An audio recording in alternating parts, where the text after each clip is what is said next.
Hello and welcome to RPG Design Talk. And today I'm honored to be joined by James Edward Raggi IV of Lamentations of the Princess, which a man who doesn't need an introduction really. But in case you lived under a rock, James Raggi has been in the business for a long time. Lamentations of the Princess is one of the biggest OSR that we had. One of the really that started like making its way art and made a big impact on the scene. James Raggi published many books under his own name and also published many books for other people. So I think it's going to be a very interesting angle that we can talk about how to start putting your own product out there and also how to work with somebody else. So I really like to thank James Raggi for joining me today. Thank you, James. Yeah, no problem. The first thing I always like to ask my guests is what was the impetus for creation? And I guess for you, it's gonna have to go back quite a few years. But the first time that you decided to go from playing the game and doing your own content at home, maybe, to saying, I want to put something out. I want to have my voice out there. I want to. It's because there's always something that's stressful when you're like, it's making you very vulnerable. What was the push that said, I want to do something for myself? Well, even as a kid, I started when I was 8 or 9 years old, and I'd get the modules. And I mean, everybody makes their own stuff for their home games, but I was trying to format it exactly like the TSR modules. I was making the cover format, there's the square that's there, the rectangle that you have some art, you got the title up top, little description text underneath the box. So when I would do stuff up for my home games as a kid, I would always try to dress it up as if it's going to be published. And so I don't know. And then, I never did publish anything role-playing wise until the 2000s, in the early 2000s. 2008? Oh. No, well, 2008. 2009 is when officially the Lamentations of the Flame Princess business opened. Mm-hmm. But even before that, like in the late 90s, I started my music zine. Oh, yeah.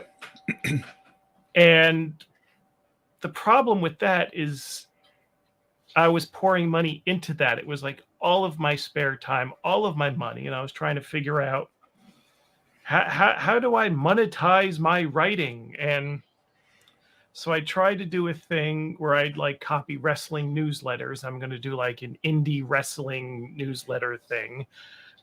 And like there was no interest. Nobody cared. I was going to make my own role-playing game. It got to the point that I had gotten a couple of pieces of art, black and white art. They were going to be black and white booklet, black and white art booklets, no color or anything.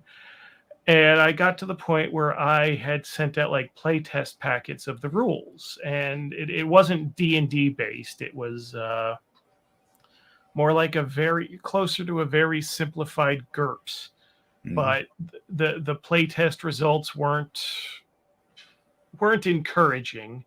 I knew what I wanted to do, and at that point it was more standard fantasy, but just the idea that, oh God, you got to come up with everything from scratch, and how you roll the dice is for the game is not the interesting part of a game. Mm-hmm. And so then, and at that point that I was doing that, I was just starting to get online again, because when third edition D&D came out, and I bought the 3 core books, and I looked at it and went, "What'd they do to D&D? Oh God!" Because the whole thing with like character builds, and it's like, this is what I use champions and GURPS for. D&D is supposed to be something else. So then I started designing my own role-playing game before realizing people talked about role-playing games online. Mm-hmm. And it's once I had it finished and I had to go online to try to, well, who would be interested in play testing this? Then to get online, then find out, oh, there are forums and stuff. Oh, lots of people are talking about role-playing games online. Oh, and so that petered out, but I sort of drifted onto the OSR forums at the time. Dragon's Foot was the big one, and people were putting together the things that would become basic fantasy, role playing, and Osric. I was there in the forums before those things were released. Well, maybe not basic, definitely before Osric was released.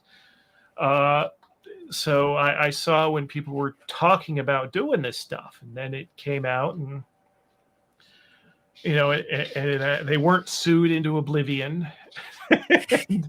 So then there was Osric, then Swords and Wizardry, and Labyrinth Lord. And Labyrinth Lord was the one that was, because Basic Fantasy and Osric were non-profit concerns. Like Basic Fantasy, the thing is, oh gosh, see, this is like almost 20 years ago now, so I'm probably going to get a detail wrong, so double check everything I say. But I do believe for Basic Fantasy, the idea was it was going to be a sharing community. Like, you wouldn't use Basic Fantasy. He didn't want you to, if I recall correctly, publish things for sale.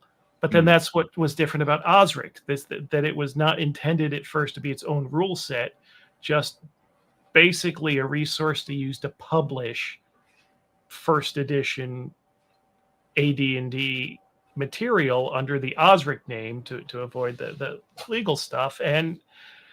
But Labyrinth Lord was the one, I think that was the one that was like intended to be commercial at first, from the start. He was going through through distribution to get into stores with the core rule book, and like that was the new thing there. And I looked at all that, and it was like, oh, okay, well, at first it was just on a hobby basis that let me get into this. But then I found out that in Finland, the government has a support program for foreigners starting businesses. And it wasn't a huge amount. I think it was like 500 euros a month for 6 months, and then you can get an extension. And so I thought, wait a minute, I don't have to get a real job for 6 months if I get this, because that 500 will pay the rent every month. At the time. Yeah, at the time, yes. So I, put in for this program, and people seem very interested. I want to make a role-playing game, and I thought I was taking them for a ride, because everyone knows you can't make any money in role-playing games. So I thought, I get to do some adventures and not have to get a job for 6 more months. Turned into 9 months. I got an extension. And then a stupid thing happened on the way to not getting a job. People seemed to like the stuff, and they were buying the stuff. And these little print runs I was doing, I'd have to do more. And then I had the idea of, wait a minute, what if this can actually work? And that's when I started putting together that first box set. And then that flew out the door. And then suddenly, me, of all people, was running a business. And there's been ups, there's been downs, there's been things I've done well. There are things I've been a complete disaster about. And 14 years later, what is it? Oh, God, I should have looked. It's on the 22nd, I think, that it'll be the official 14-year anniversary that Lamentations of the Flame Princess has been a going business concern. Mm-hmm. And that is just so weird because I'm getting ready for Gen Con. I got new stuff being delivered this week. You see all the packing supplies. It was delivered today, getting ready to deal with it all. And I just thought what I'm doing is just creating nonsense. That's essentially everything that Lamentations of the Flame Princess is, everything that the entire role-playing industry in general is, just making nonsense to help people play pretend. And I realize I've got like international shipping and commerce and dealing with international banking and dealing with these large multinational corporations to make everything work, because I would say less than 5% of my total business is in Finland where I am. Mm-hmm. So to make all this other stuff, and there were some scheduling issues, I was freaking out about last week. And I was just really thinking just how insane this all is, just all in the name of making nonsense. It's like, what is my life? I don't know. Yeah, for 14 years now. I find very interesting that you said that your first try at it was like making some kind of like a simplified GURPS version, because like you're so associated with the OSR in a way, like in Lamentations of the Princess and making the adventure, like because you make it the one system, like, and now most of what you publish is adventure and supplement for that. That's what you're known for. So I find like so interesting that your first attempt was in a totally different direction there. Yeah, well, for what I call traditional type of games, where the game, okay, using some of this terminology, but games that basically you use the system to determine if you succeed at a task. I think that's what the basic core of old Dungeons and Dragons is. That's what the core of GURPS is, basic role-playing, Traveler, a traditional type of role-playing system. I think, they're not interchangeable because they work differently, but they all basically provide a physics of the game to which to build your stuff on. They all work similarly in that way. Mm-hmm. So the fact that I was using a GURPSian kind of thing, I think that's what I was playing at the time, because I didn't like what Dungeons and Dragons was doing. And for some reason, it's like, well, why don't I just play the old stuff? Mm-hmm. Didn't occur to me. You go to the store, it's like, oh, here's what it is now. And the thing is, going from, like, as a kid, going from basic to advanced to second edition, it's like there'd be changes and there'd be differences, but the actual core of the game was identical. Same 6 ability scores. You had the same basic classes, the same basic spells, and the whole thing worked identically. Mm-hmm. I think, as it turns out, I had what is a very common experience where I was basically playing using the basic rules, but all of the extra options for classes and races, etc., from advanced when I was a kid. And so part of the OSR was, hey, you can do your own stuff now, but it was also taking a look back at all that old stuff, and it's like, I've had these books for 30, 40 years now, and a lot of this stuff I never noticed in all this time until someone's doing a deep dive read through, and it's like, let's talk about this. Like the first time I saw the multi-page explainer for how by the book initiative in first edition Advanced Dungeons and Dragons works, it's insane. It is just, oh my God, is that really what they intended? But then you cross-reference and double-checked. Well, it's like, I don't know if that's what they intended, but that's what it says in the book.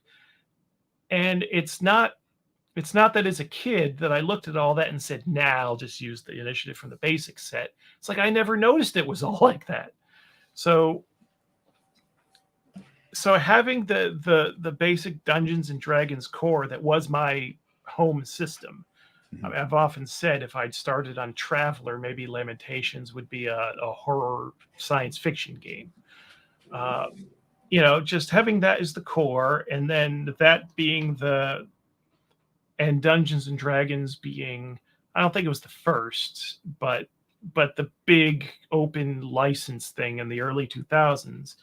And then hear people showing that, you can use the stuff that you want from Dungeons and Dragons and forget all this crap you don't like, and then do your own thing. And it's like, oh yeah, that sounds much better than just having to reinvent the wheel. I mean, people at conventions, especially, people all the time ask me, well, what do I want to do that? I want to do that. It's like, okay, there's now tons of open license systems out there.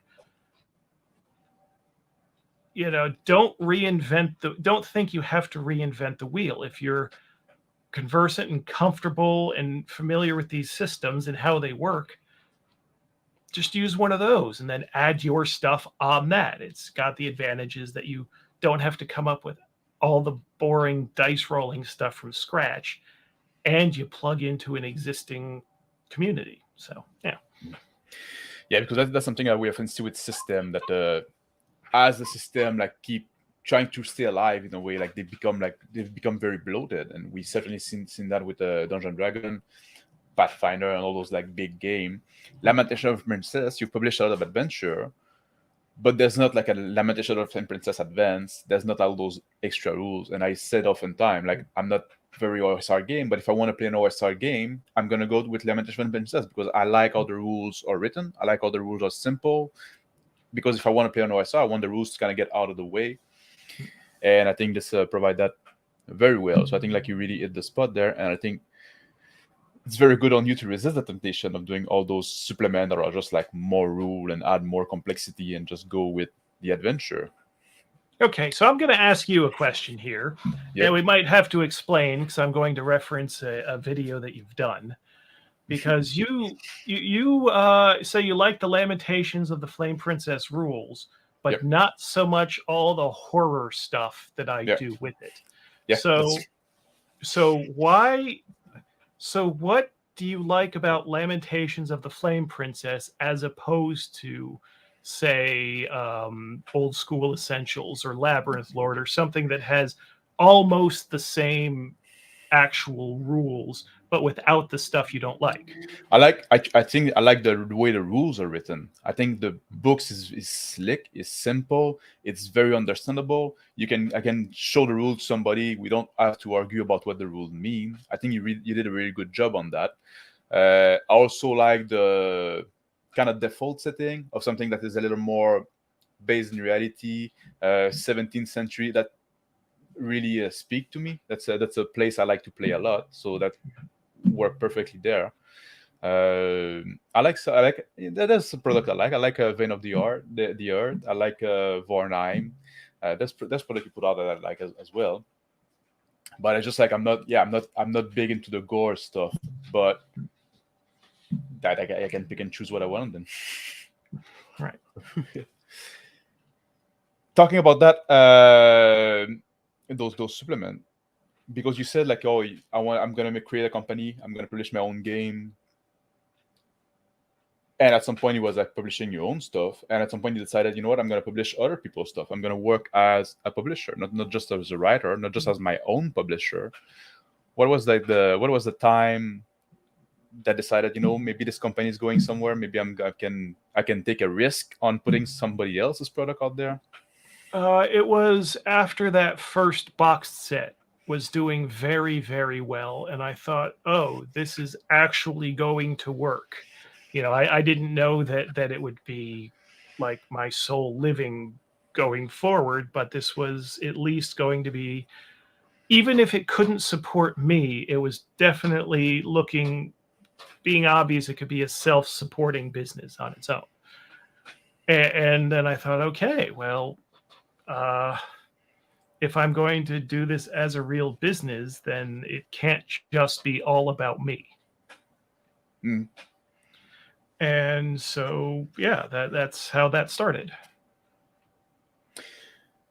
Do you sometimes feel, because now like Lamentation is a business and you spend, I assume, and you talked a bit about that, a lot of time doing business stuff. Do you feel like this eat up on your time doing creative stuff? Do you feel like it, Yes. and do you sometimes regret it, or do you say, do you find satisfaction in that in other ways that are worthwhile? I should definitely be more productive on my stuff. That's true, but the way it was at the beginning, where for 2 years everything that was released was just my stuff, I wouldn't want to go back to that. I getting together a book once a year of my own, and the rest of the time dealing with other people's stuff. I think that'd be pretty good. Yeah, because seeing all the ideas that everyone else has, that's fun. I mean, being able to bring someone else's thing to life is fun on its own. Seeing someone else's ideas, and then I consider it workshopping. I'm sure they consider it executive interference. But like workshopping, it's like, okay, you want to do this. This is the core of you want to do, but what if you change like these couple of details?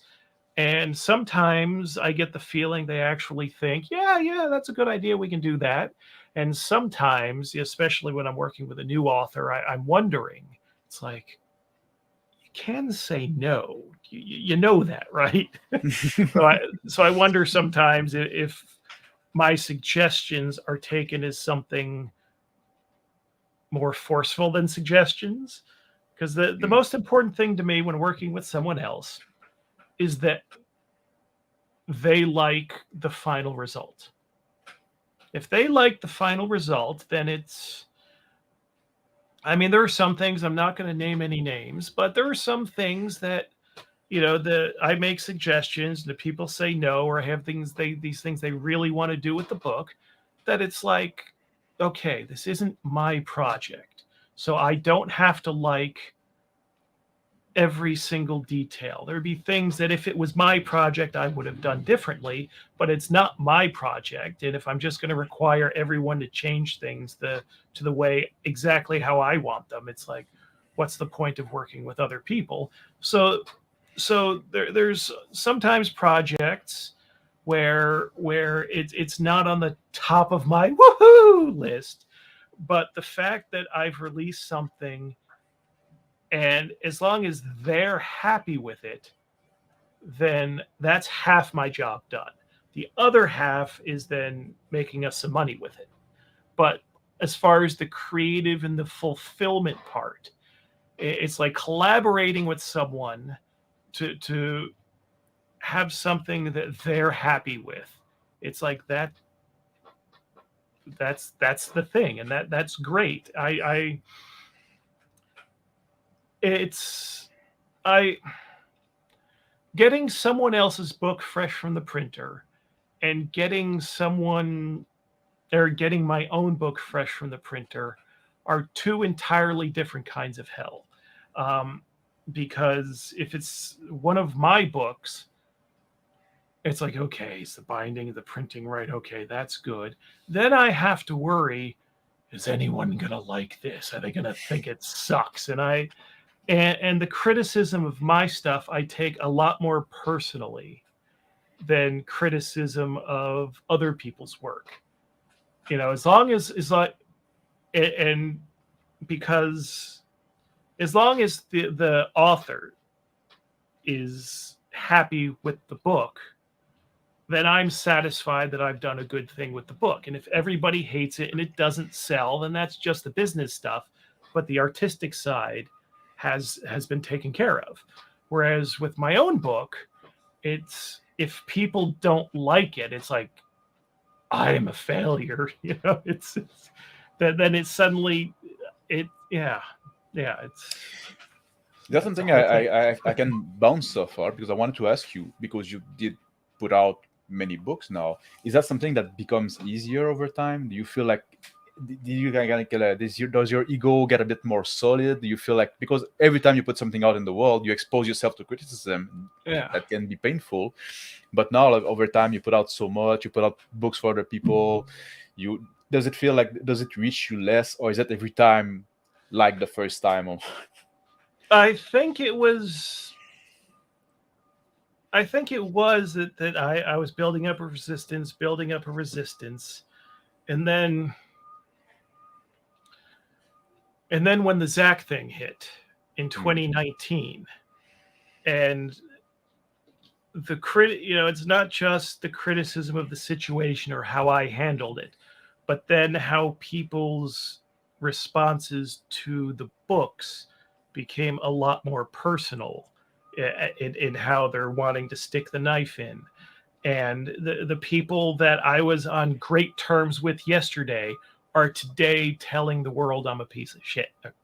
Am I allowed to swear on this thing? I didn't yes, ask before yeah, we went yes, live. yes. Okay. Yes, yes. So yesterday we were fine. Today they're calling me the worst piece of shit. And that really shook me. And now it always feels like things are uneasy. And the things before that I would do that are more out there, where I'm just like, aha, I wonder what people are going to think of this. Let's see what happens. Now it's just like, oh God, is this going to be the one where it's just the end because everyone's going to, but you have, but I have to squash that when I'm approving projects, when I'm working with people on projects. I have to I have to look at the thing and it's like make suggestions to help it being usable as a product, but at the same time try to shut out what I think the criticisms will be, because there's like functional criticisms Mhm, and then there's criticisms of taste. mhm. And if I go in all in on something that I know is for, let's say, a very specialized audience, I just can't be concerned with the consensus of people that are going to think this is just too much. What's wrong with these people? Yeah, it's like people forget that you can just not buy a product if it's not for you. Mm. This is something I wanted to talk about you, and since you mentioned it, now we can go into the topic a bit. Oh, great. The cultural shift Yeah. that we saw. Yeah. You talk about the Zach Smith, Yeah. or Zach S thing, and it seemed at some point like Lamentations Princess was had quite a bit of wind the sail. They were on the, and correct me if I'm wrong. You did at some point took a bit of a dive following that, like, and Oh I yeah. think Oh a yeah. lot of it is linked to this kind of cultural shift that we saw happen, and that's something I told you, like, I respect a lot about you. And you mentioned in the video that you want the creator to be able to create freely, and you talk about that as well now when you say, like, I want the author to be happy with the product you put out. And that's something I respect a lot about you, about this willingness to be able to sacrifice. How heavy a burden is it? Do you sometimes say, I should just, and do you think, do you feel, sorry, do you feel sometimes that to just, I should just, like, bend the knee, buckle up, and be play the game? Do you feel that that would cause nothing because there's no path to redemption, there's no forgiveness with this crowd? How do you deal with this in your approach for future product? Do you see, like, I'm burned anyway, so I might as well go all in? Do you? Yeah. Well, there is that, but as it turns out, my mental toughness was not what I thought it was. Uh, and that was cracking even before any of the controversies.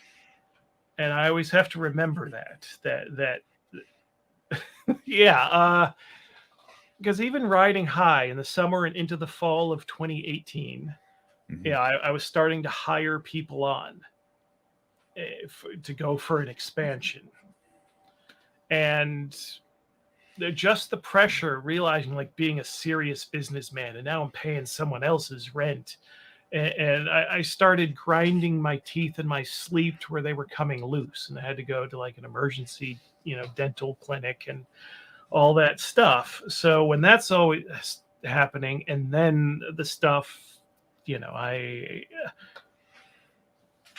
didn't handle things very well, but that's not exactly what you're asking. But it was always clear that I had to keep doing what I was doing.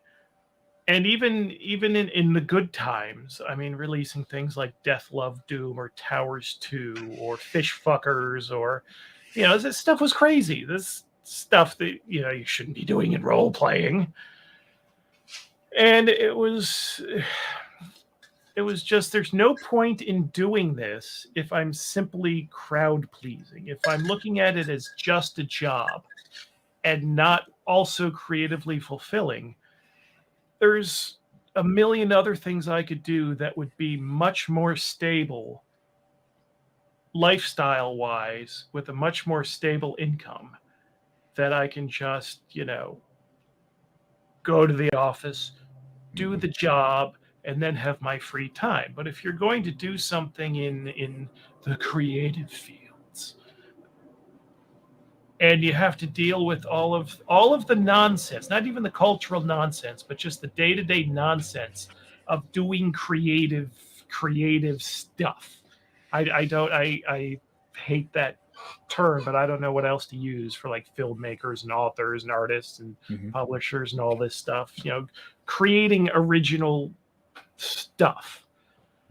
All of the day-to-day business headaches and dealing with this, and that's not right, and then you got to deal with the printer, and then you got to deal with the distributor. All of that is just like, so if I'm not even doing the things that I want to do in the first place as part of this business, why do I have to deal with any of that? That's dealing with all of that is only worth it because look what I get to do. Look what I get to make. Look what I get to show the world and find out if the world's at all interested in it. So there was never, I wasn't a perfect rock standing firm, going, no, I wasn't perfect, but especially in the worst of it, I stood the ground that I could. Without completely falling apart. And some of the things, looking back, I consider extremely unwise, business-wise, but necessary, very necessary on a personal level to have my self-respect. So, and that involves kicking back at some of this stuff. Yeah. Yeah, when you're in the creative, like doing a creative job, I guess when you start like compromising on your creative vision to a certain point, you just end up with like a kind of shitty job in a way. You just become like a So like you said, I might as well do something else. And they came at you hard, and you like, nobody's perfect, and sometime like we're gonna make a mistake on that. Like nobody can have an idea of what it is to be like that when you're not in the midst of it. It's easy to judge from the outside.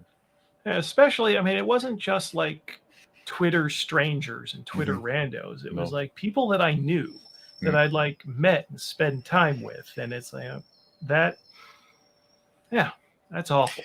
that's fucking awful. Yeah, it's the kind of thing that change your outlook on people and life in general, because sometimes people that you almost consider friend, and then at some point they turn just because to follow the mob. And I assume it must change the way you approach your personal relationship in the future as well. Well, you can't let that affect things. You really can't, because, well, I think what I do more now is if I need somebody, I'll do more open call stuff and let people come to me instead of me just, finding somebody's webpage and emailing them, because I don't know if they know me or what they think of me, and hey, you want to do something? I need some artwork, and because it's been a couple times that I've tried that, and I get back that no, you're evil, and it's like, okay, I don't need that. I don't need that. Nobody needs that. So so like this new stuff that I'm preparing to have delivered, that for the delivery this week. I'm working with so many new artists and new writers and everything, and a lot of that came from open calls. People that are saying, "Yeah, I'd like to work for with you, for you, or what, depending on what they're doing." And yeah, that's excellent. I mean, working because for a while I sort of closed up and was working only with familiar people, and it was the same names showing up in the books for a while. So the fact that now it's new, it's so much is new, and it's like, okay, very good, very good. I assume that you knew that somebody would ask that. Is James ever going to release the GM book for LotFP? I remember there was some time with me. Well, I deserve all the shit I get for that, but that it is now. No, I do. I mean, that's when I talk about some of the things I didn't do quite right in the business, that's the main one. But it is in the hands of an outside editor now, so it's like past the. I'm keeping it, and it's not ready. It's like someone else has got it now, so it's progressing to the next step. Nice. I wanted to ask you about people that want to work with you, because you said you do open call, and let's say like somebody's an author and have an idea that they think would be good for Lamentations of the Flame Princess. How do you get to approach it? Do you have like season where you do like a open submission? Is it like open anytime? At what stage of their process do you want them to approach you? Is that like sometime like, okay, go work on that some more, and then come when you're a little more further along? How do you usually deal with people that would want to publish something with you? It depends. A lot of times people just say, "Oh, I want to do something for you. What do you need?" Blah blah. And I've got this whole folder that's got dozens of names in it now, that when I'm ready to do a general open call, it's like whatever ideas you have, send them to me, and then dealing with that to the point like there's nothing done yet. It's just a pitch. It's like I haven't been accepting those for a while. As I said, I've got a folder that when I'm ready to do that again, they all get the email. It's like, okay, let's do that. Right now, it's just dealing with dealing with people I've been working with that then come to me with their next idea. It's like, okay, work on that. I've done open calls for, I want to do this kind of thing. Who's interested in doing this subject? And then I'll get some interest. Or there have been a couple times I don't recommend this if you're depending on me and wanting me to publish it. But there have been some people that have sent me like pretty much completed projects. And in some cases, even artwork and layouts. And it's pretty much a complete project. And they say, "What do you think of this? Are you?" And it's like, if I like it, it's a miracle, because a brand new book just fell out of the sky for me. But a lot of times when people do that, there's something about it I don't like, or it doesn't feel Lamentations, or there's some core of the thing that it's like, this isn't right for me. And I really hope they didn't do all this just for me. I hope they're shopping it around. So that's my biggest fear, is if someone does this great big thing for me, and then what I'm thinking is, that's no good for anyone, because I don't. Yeah, but it's happened. I mean, a couple of the things are going to be delivered this week. Completed projects just fell from the sky. I mean, there were some adjustments that had to be made, but they were minor. Like for one, I want to get the books and look through them and make sure that all the printing's okay, because I had 16 things being printed at once, and it's like something's going to go wrong. So I don't want to specifically promo a book until I know that, okay, yeah, it's ready, it'll be at Gen Con, then we'll, so, but there's like one book that had to do with, extra dimensional stuff and demons, but the book was originally written for another clone, so it had like the old style standard Dungeons and Dragons demon, the type 1s and the type 2s. Mhm. And I just said, okay, I like the look of this thing generally, but like, you need to get rid of those and construct custom demons for your specific thing that you're doing here. Don't come up with this original thing and then generic D&D is like that didn't work for me. But that is really a minor kind of adjustment, because if you're smart, you do it so it takes the same amount of formatting. It's going to need a new bit of art to reflect your new thing, but you should be able to do it without upsetting how everything else is. Just use less. That's my main thing when people send me stuff. It's like less stock elements. Every time you have a stock thing from D&D, get rid of that, put something unique in.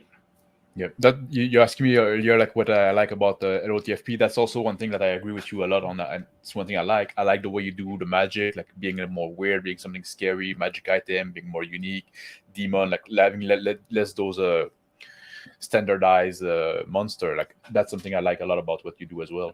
I agree a lot on you about that. So Crapphone was asking earlier, how do you decide that a potential product will garner sufficient interest to be worth publishing? And I also would like to add to that, how do you decide, does it feel Lamentation of Princess? What is those elements that you look, I guess, less stock element, like you said, would be one. What are the things that you look for a project that say, you know what, that's a great fit for what we do here? Well, there are some things that are just going to press the right buttons. Like if something is historically based, and doesn't pull what I call a Doctor Who with history, because the show Doctor Who, at this point, everything that's ever happened in human history is because of aliens. And I don't like that part of it. So even though I have for a lot of the stuff doesn't use the history, but for the things that do involve the 17th century as part of the thing, one thing I really insist on as much as I can is that history as we understood it happened as we understand it. There wasn't a secret alien presence. There wasn't magic. There wasn't something that was the root cause. It's like you don't let history off the hook. You work it like every horror movie. They don't take place in alternate Earth. They take place on Earth. They're just happening off in the shadows where not everyone's noticing quite yet. And I think that's what I want for Lamentations is, so if you're using something that's doing something that's historically based, but the horrors aren't causing the history, you're not, this is the real story behind the Mona Lisa and it's like tentacled monster. Like, no, don't do that. So that's an easy way in for me to go, ooh, but otherwise it's just, I don't know. I mean, there have even been times where I've gotten a thing and I'm just thinking, okay, it's got a vibe, it's got a thing going on. I have no idea what this is. I'm going to have to release it to see what happens. So wasn't it the case with is that something you said about Beware recently? No, Beware. No, that was just Kelvin being evil with the puns. Because that he's gone really hard into the humor. pop culture references, and that's fine. It's like that seems to be his style, and it makes a good contrast, versus say Curse of the Daughter Brides. Mm-hmm. That's all incest and suicide and serious. So it's well, no, I'm doing a game line. All the different things we release, like as I said, well, we got 10 new things that are being delivered this week. Mm-hmm. Those things had better all feel different. I mean, people's sensitivity to what's actually feeling different will vary, but Mm-hmm. especially things where like two independent people working apart come up with like a similar plot element. But like this, to me, the stuff around it is different enough that they can still be two separate things, and they'll have different feelings. But if you played them back to back, you might go, "Wait a minute," But Mm-hmm. that'll happen. Like No Salvation for Witches and Better Than Any Man both have groups of women using magic to improve the world to horrific results. It's like the premise of both of those are the same, but I think they're very different adventures. Hmm. And it's interesting how often that kind of coincidence starts popping up. And sometimes I'll tell someone, "No, we're already doing that." But the other times, the stuff around it is so much. But anyway, Kelvin with Beware, it's just, I think that was the one where he just had a little too much fun coming up with all the goofy stuff and the bee puns and like the NPCs are like Sting the musician and Sting the wrestler because hey, bees sting, and it's just like and I was just reading that, just face palming like, oh my god, this is awful. And if I have to read it, so does everybody else. And it's the kind of so it's Dolmet that just sort of like thing.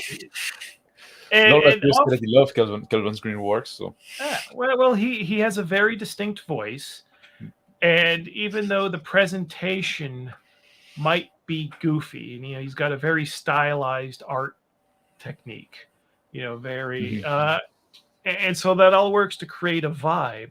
But the things that are happening inside the adventure are still like Lamentations levels of screwed up.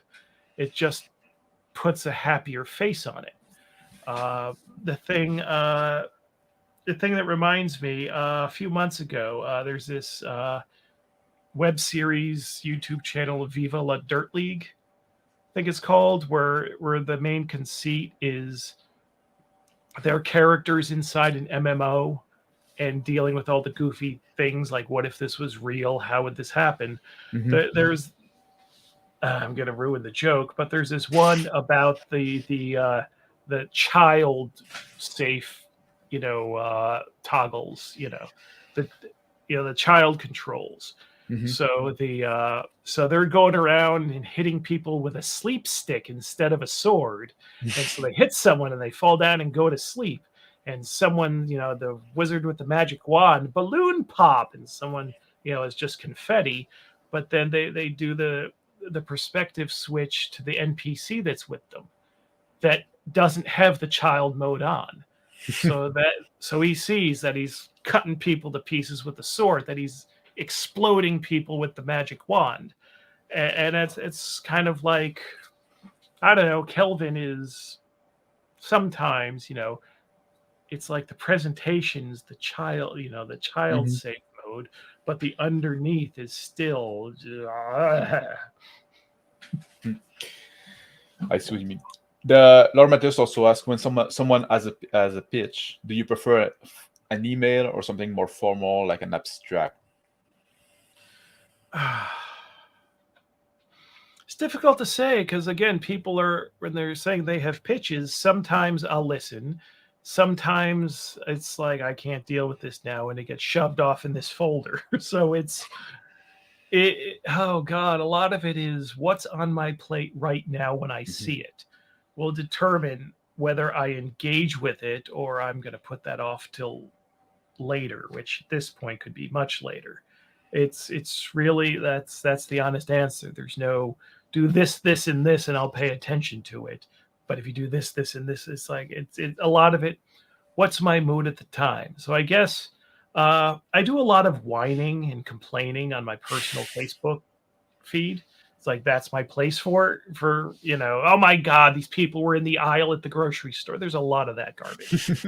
I need somewhere to vent it out and get it out of me, and it's like so it's like if I've gone on this long rant about something very stupid that some normal person would go, that was inconvenient, and move on with their life. That's not the time to send me the pitch to your masterpiece. Good trick there. Pay attention to the Facebook feed. Either that, or it's like, someone's gonna look at this and then be like, here's my adventure pitch, the blocked aisle. It's like, that strikes to my real life fears. Exactly. That'd be good. I had a question. I lost my train of thought. When you work with somebody on a project, because, I know what because I assume you're like I wanted to ask you about the volume of pitch and idea that you receive, like because I assume like you're a busy man, you have this company to run, you have a book to send, you do a lot of it yourself. Like you use your living room as a storage room. Yeah. And how much like you must receive like a ton of idea and like half-baked shit, and you don't. What kind of volume we're talking about there? Or is my assumption wrong? Maybe it's not that bad. Maybe it's not that quiet. Maybe people don't dare. Yeah. It comes in waves. Like, it comes in waves. It's like the past few weeks. It's like, nothing. I don't think. No, really. Right now, there's gonna be someone saying, "Yeah, I sent you something." It's like the past few weeks, there's been nothing.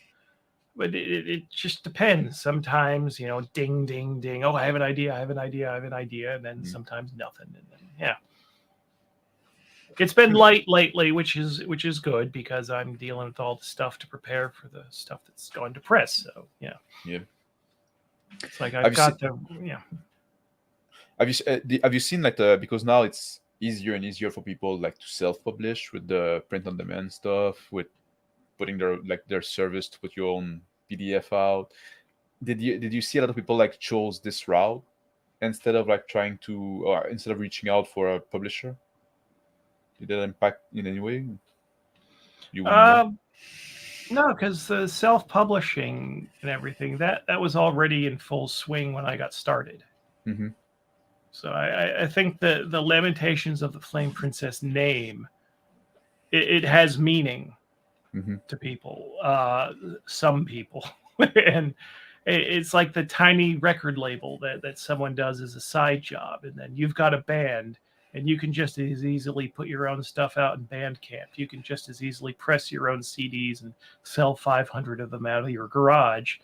But, this is the record label that released this thing, and if I can have my stuff released there, I'll be alongside them. And I think there's some of that going on, which good. That's not bad. That's not a bad thing that I've built something that can give some people that reaction, and some people genuinely don't want to deal with all of this nonsense. They don't want to deal with it. It probably also helped get a lot more sale when you got this name. I assume it's very much like a mutual benefit situation kind of thing. Yeah, because and then there's print on demand and that sort of thing, and that depends on what you're wanting to do.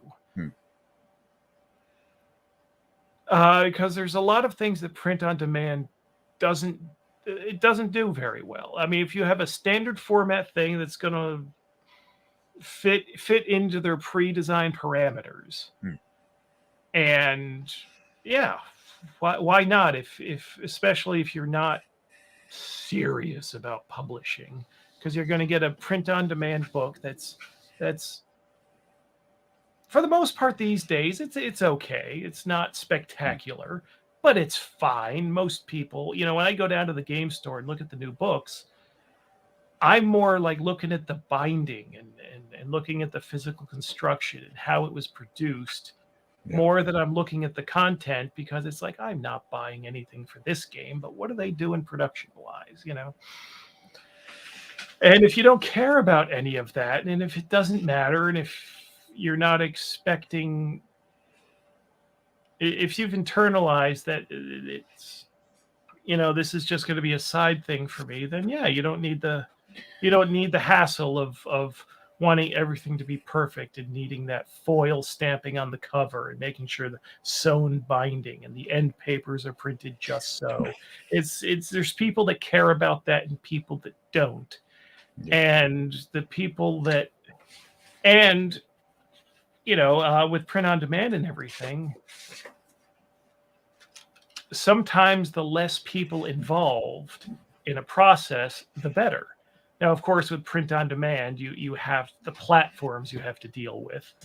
But then again, most people, I think, are never going to run into what, drive-through RPG, what their restrictions are. Most people aren't ever going to come anywhere near the restrictions or whatever the restrictions on Lulu, Lulu or the IO9, is it, with that other one? Or, there's all these different places to release print on demand or your PDFs or whatever. And all of them will have their peculiarities of what you're not allowed to do. But most people never have to worry about that. I mean, most people are going to make things that most people will think are fine. So it's just all these little considerations and concerns, and it just depends on what's important to you and what you're doing, and that should determine how you approach it. Yeah, that's something I want to talk about as well, because that's some Lamentation of the Flame Princess doesn't do the print on demand thing. You could do print run with offset, and I assume that's something that people ask as well, because sometimes we see those books that we would like to get being out of print, and oftentimes nowadays there's gonna be this knee-jerk direction, just make them print on demand. But I'm a book binding geek, that's something something I do as a hobby. I do a lot of book binding. This one is in process, and I know about all the sewing thing and doing the nice trim and stuff like that. And there's something also I like, because especially with role-playing game, they're books we use a lot. We go through a lot. We go page by page, not like a novel that you're going to read once, maybe twice, and put on your shelf. So I think it's really worthwhile to have this extra level of care in a decent binding. Yeah, I think for most printing, most people aren't going to notice it. But then what really got me interested in doing everything up as fancy as I can was, again, the early AD&D days. Those copies of the main three: Dungeon Master's Guide, Player's Handbook, Monster Manual.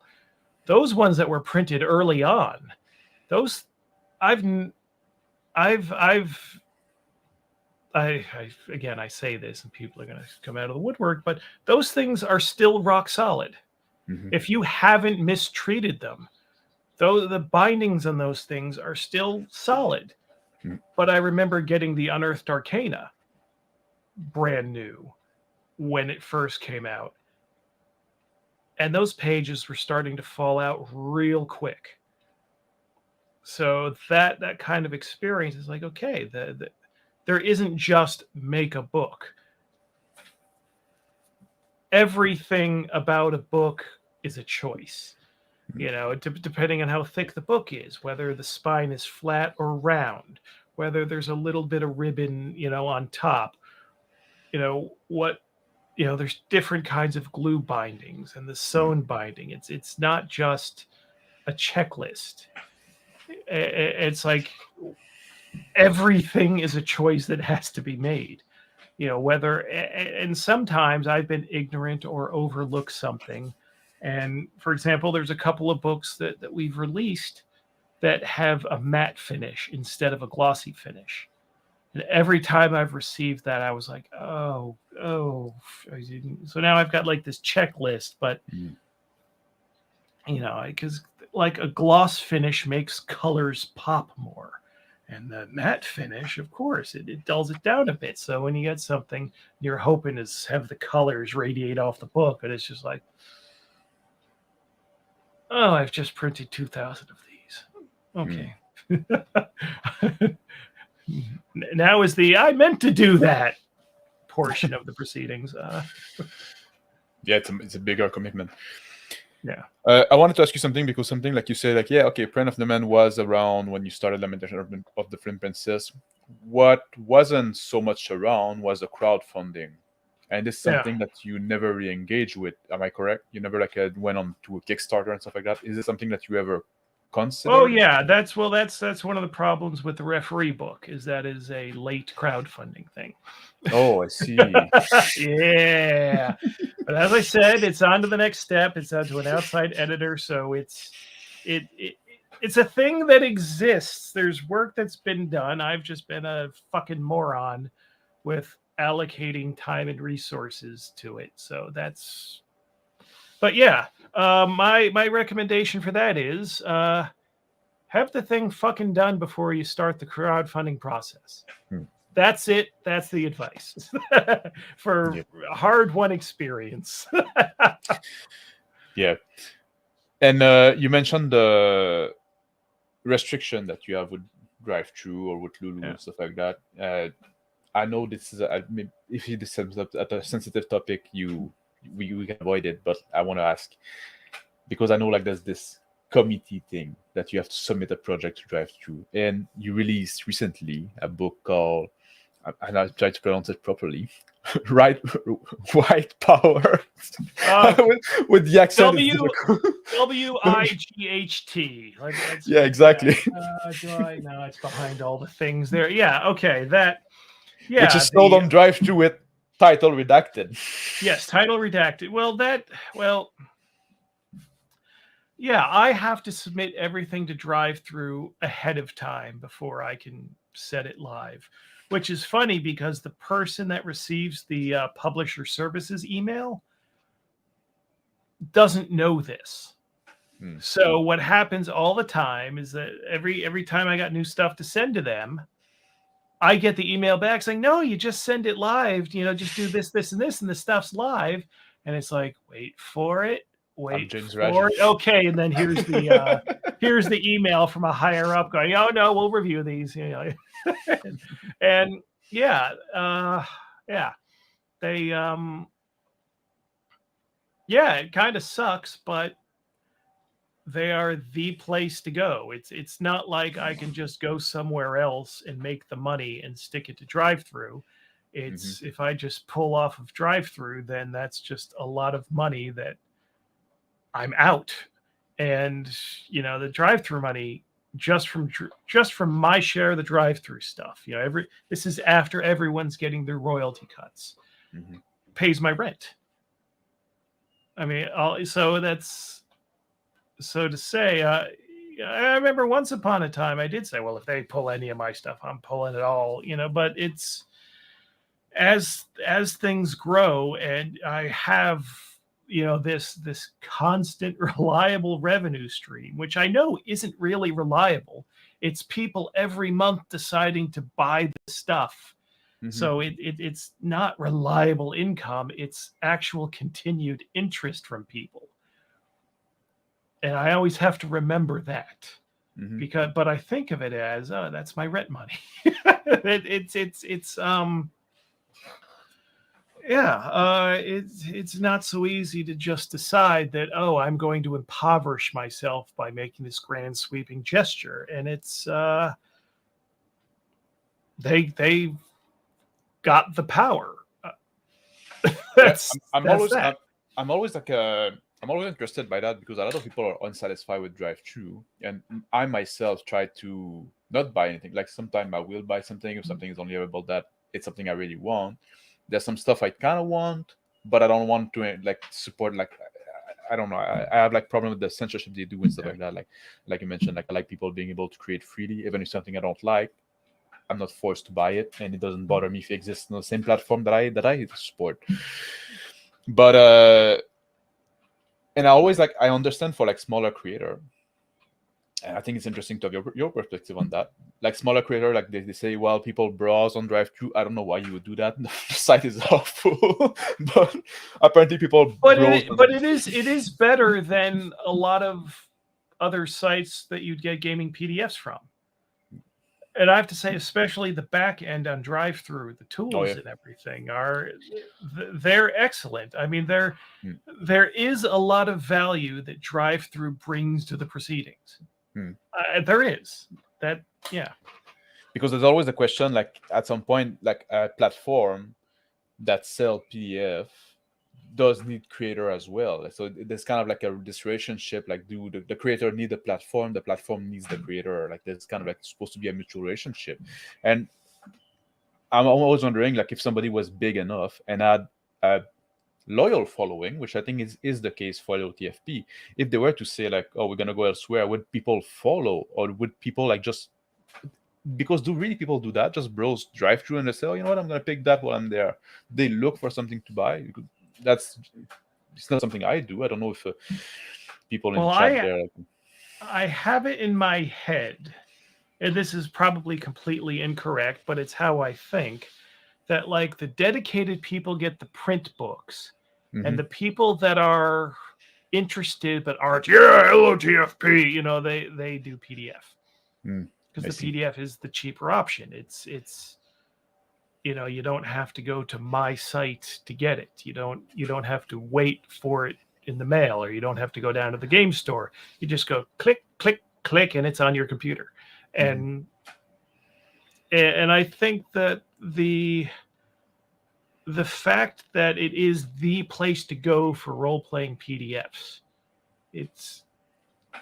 I mean, their market share is just unbelievable. It's effectively a monopoly. I know it's not actually, but in terms of market share, it's effectively. Because that's where people know that's where they go for their gaming PDFs. And to ask people to just come along with me, stuff. I mean, it's especially if you never know who's plugged in where. I mean, I'm betting that there are some people that when I release stuff on drive-through, the only reason they know about it is because I send the email through drive-through.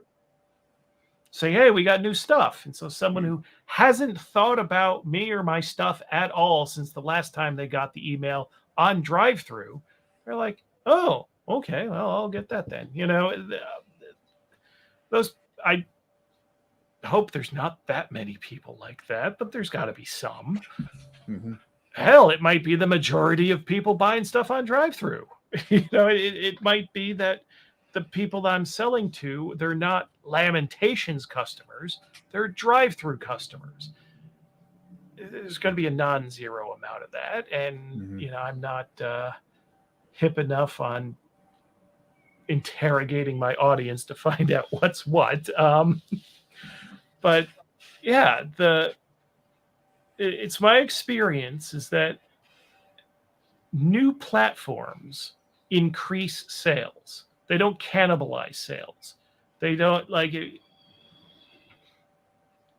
like getting retail distribution didn't lessen the amount of people ordering direct. I see. That's interesting. Yeah. So, yeah, I think I had a greater point that I've lost.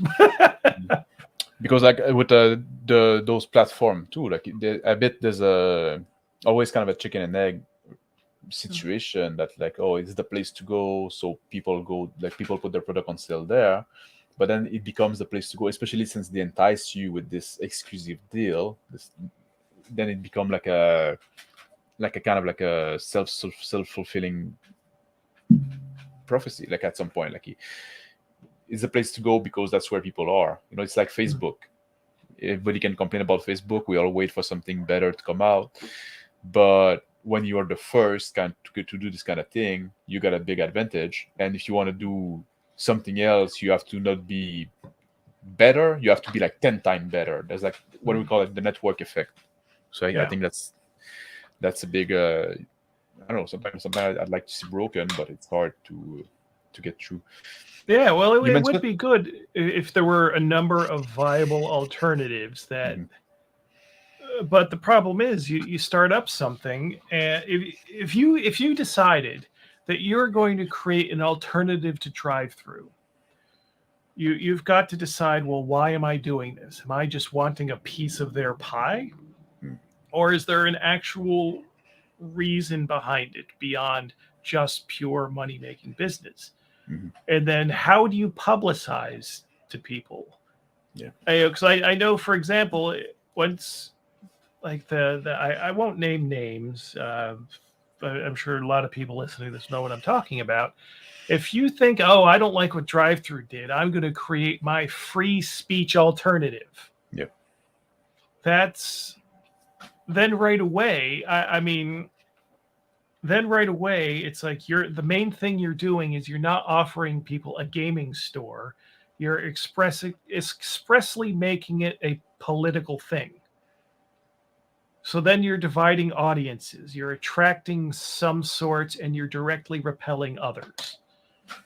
And it creates, and I don't know what the way around that is, because there are, like, I run headlong into drive through restrictions. So this is relevant to my interests. Mhm. But then if that's your whole thing, then it's like, okay, then it's not like just gaming related, because at its core, where drive through was, and where drive through started, it was a gaming thing. But This wasn't. It was like, so it's like, oh, we need something, like ebooks and all this stuff are becoming a thing. Someone should make let's make a service to do that for gamers. Mhm. And even today, I think, okay, how do I word this? That's one thing I hate. You can't just, some things you can't just say and people are going to get what you're talking about. You got to word it. Let's just say some of the companies that like, I'm saying drive through is a gaming thing at its core, but of course sometimes they make political statements or they support. Well, yeah, you know what I'm talking about. I'm yeah, trying to say it in neutral yeah, language. I'm trying to I say get it in you. neutral language.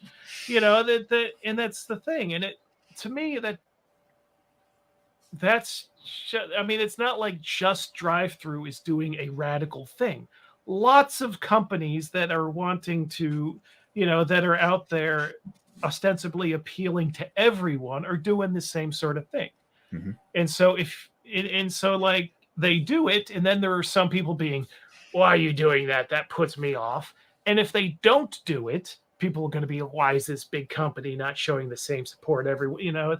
So Yeah.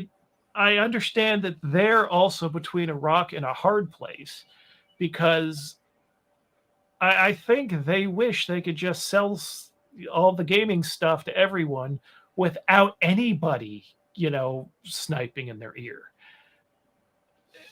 And it sucks to be, it sucks being in that position where you're just trying to do a thing, and people are giving you ultimatums, and then you have to decide, oh god, we're in a monopoly position, and we've got now people yelling at us, some of our creators yelling at us. If we handle this wrong, that may create the split in a schism that opens up to a competitor. Mhm. And And sometimes there's no right way to do it either, yeah, because there's well, you're necessarily gonna make you're gonna somebody upset. you're gonna piss someone off. Mm. And so I have some sympathy for their position, even when I end up on the ass end of it. Mhm. But at the same time, I really wish people would think more like me, that are in charge of these things. But then maybe I this wish is so. why they're the monopoly business and I'm the niche boutique role playing company. But Mhm.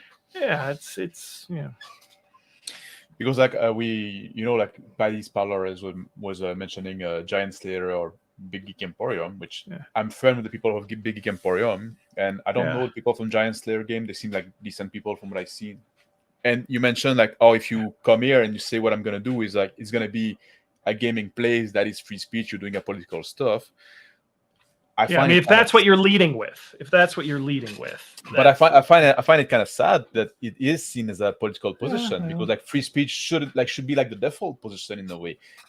Because like you said, it's drive-thru that started as a gaming place that is now doing the political stuff, and those people say, okay, we're gonna do like the gaming thing, and we're not gonna censor like that, and people don't care about free speech, and people get upset about free speech. It's like you said, I wish too more people would see things like you, and we would give, like, it's art, you're supposed, like, and I guess that's also a big part of the debate, like, and I think maybe you and I are more aligned on that RPG are not just product. There's definitely an artistic component to it. They're not just like consumable good, they're not like toothpaste.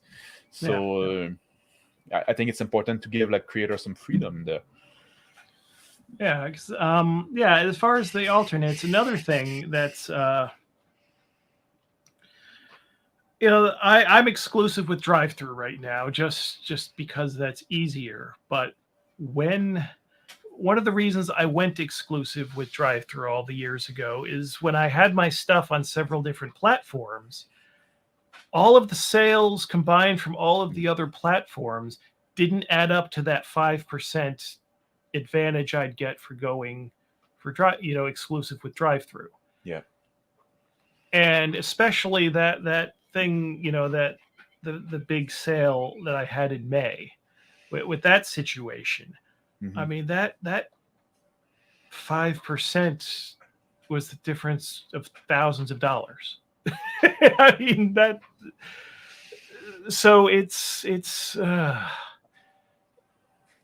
so ideally, if I didn't have to worry about money, then yes, I would put my stuff on every platform everywhere. But I do have to worry about money, and that 5% is it's not nothing normally, and drive-thru is the only place that you can do those mass kind of sales like I did, and then that 5% is thousands of dollars. So that what, sometimes I actually have to be a businessman. Yeah, no, I can understand that. I can sympathize with your position. And like I said, the way you say, like, even though you're on the receiving end on their policy, sometime like you can still understand. It's very compassionate of you, which is something I also respect a lot.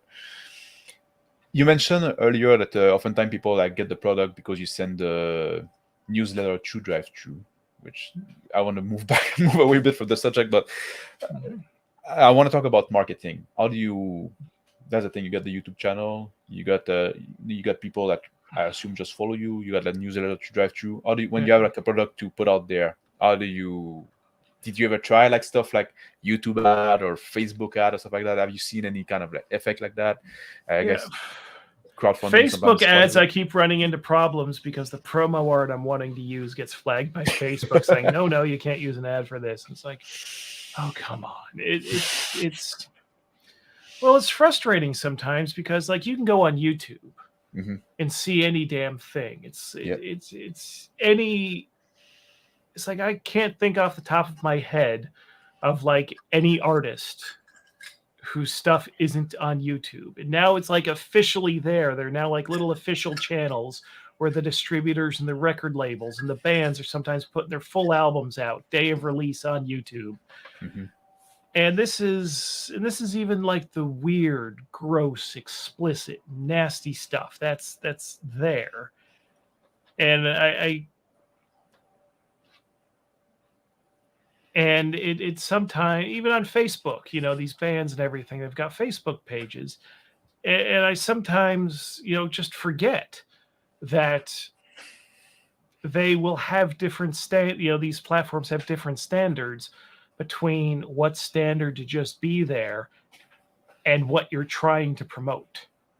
It's maddening. It's like, especially when you're trying to point to something that's on their platform.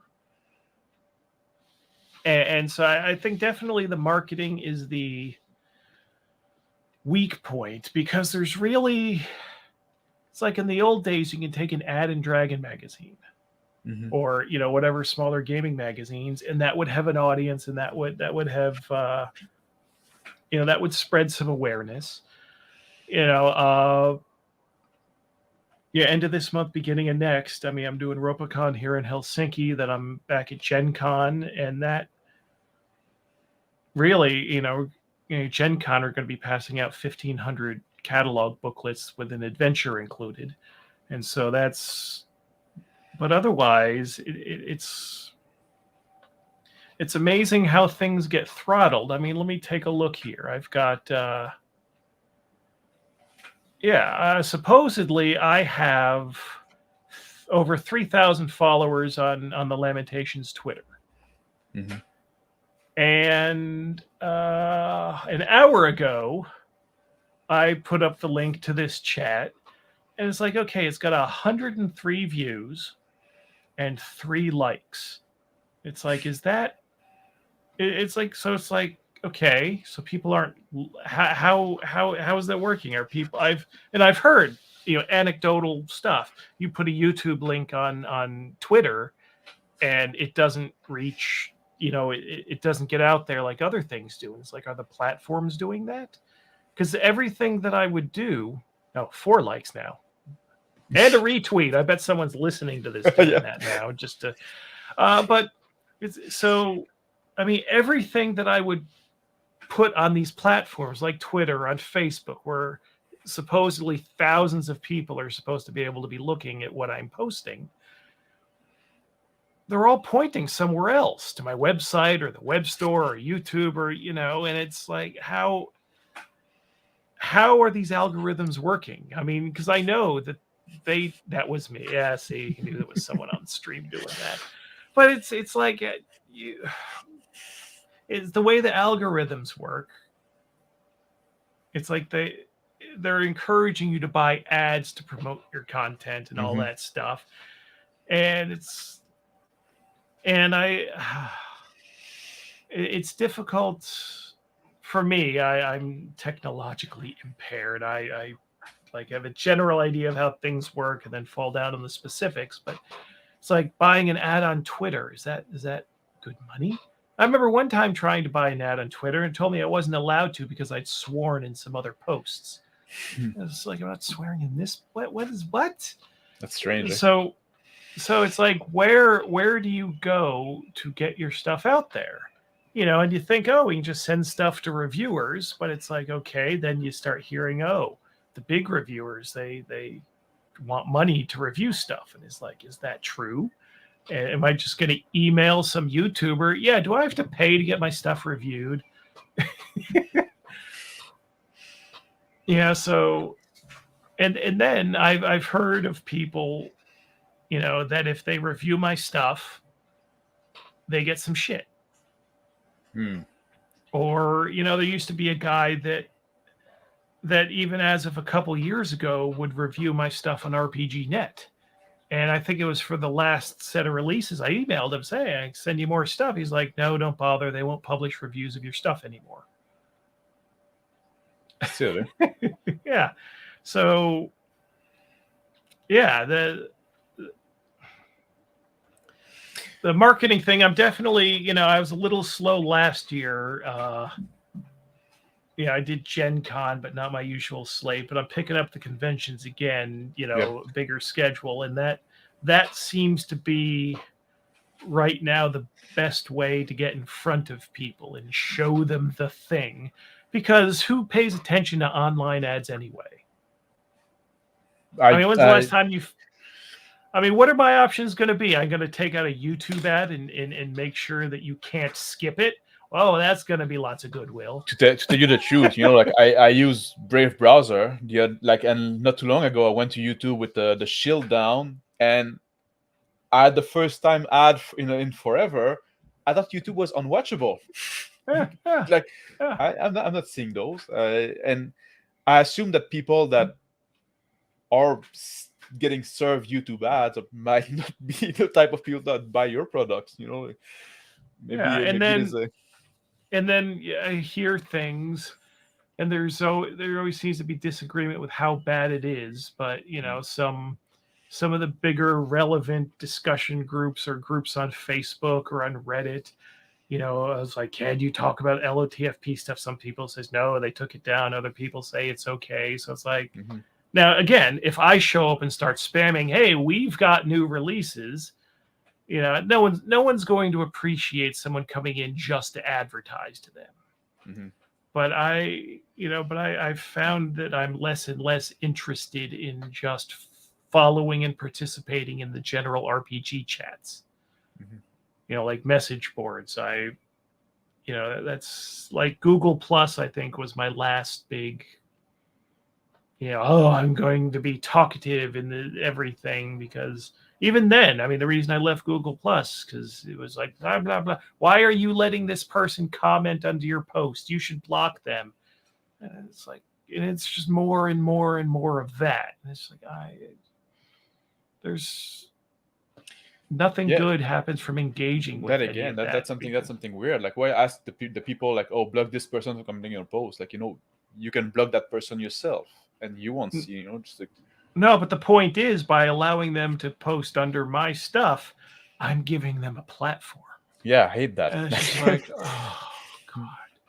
It's like this person just doesn't want to choose for themselves. They're wanting to pressure to choose for everyone else. And it's like, exactly, they don't want people to be able to choose for themselves. They want you to make the choice for everybody, or they want to make the choice for everybody. There are people I block. There are people I'm not interested in, but I don't tell other people, yeah, you shouldn't, don't listen to them either. Yeah, I agree with that. We had like a lot of drama recently about that. Anyway, at the convention, how did you find that? You find that something that's, because like I assume that would be like a very different experience for you going to a convention than for some like I was talking to smaller creator that they said, yeah, we go to convention, we sell out. How does that work for you? Is it like something that's a big impact, very worthwhile? Is it worth the effort, or do you do it because it's fun? Do you enjoy doing the convention? No, it's work. I mean, it's work. I mean, even getting what's my list? I think I'm bringing 30. I think I'm bringing like 500 books to Ropacon, and that's 4 train stations down the line from me here. And that's like, okay, getting the stuff there, getting the stuff back, setting up, and someone has to be at the table at all times. And it's work. Even the one here. Never mind when I got to get on a plane and do 20 hours of traveling to get to Indianapolis. And then that whole thing. And that's, so it's nice meeting people. It's nice being told face to face that people like my stuff. I mean, that feels good. I can't pretend that I don't care about that. And the sales are generally like at North Texas. I mean, that's more focused on old school gaming, but I think they had about 500 people there, and I did better than I have done at any non-Gen Con convention. And like Spiel in Germany gets like 60,000 people. UK Games Expo gets more than 10,000.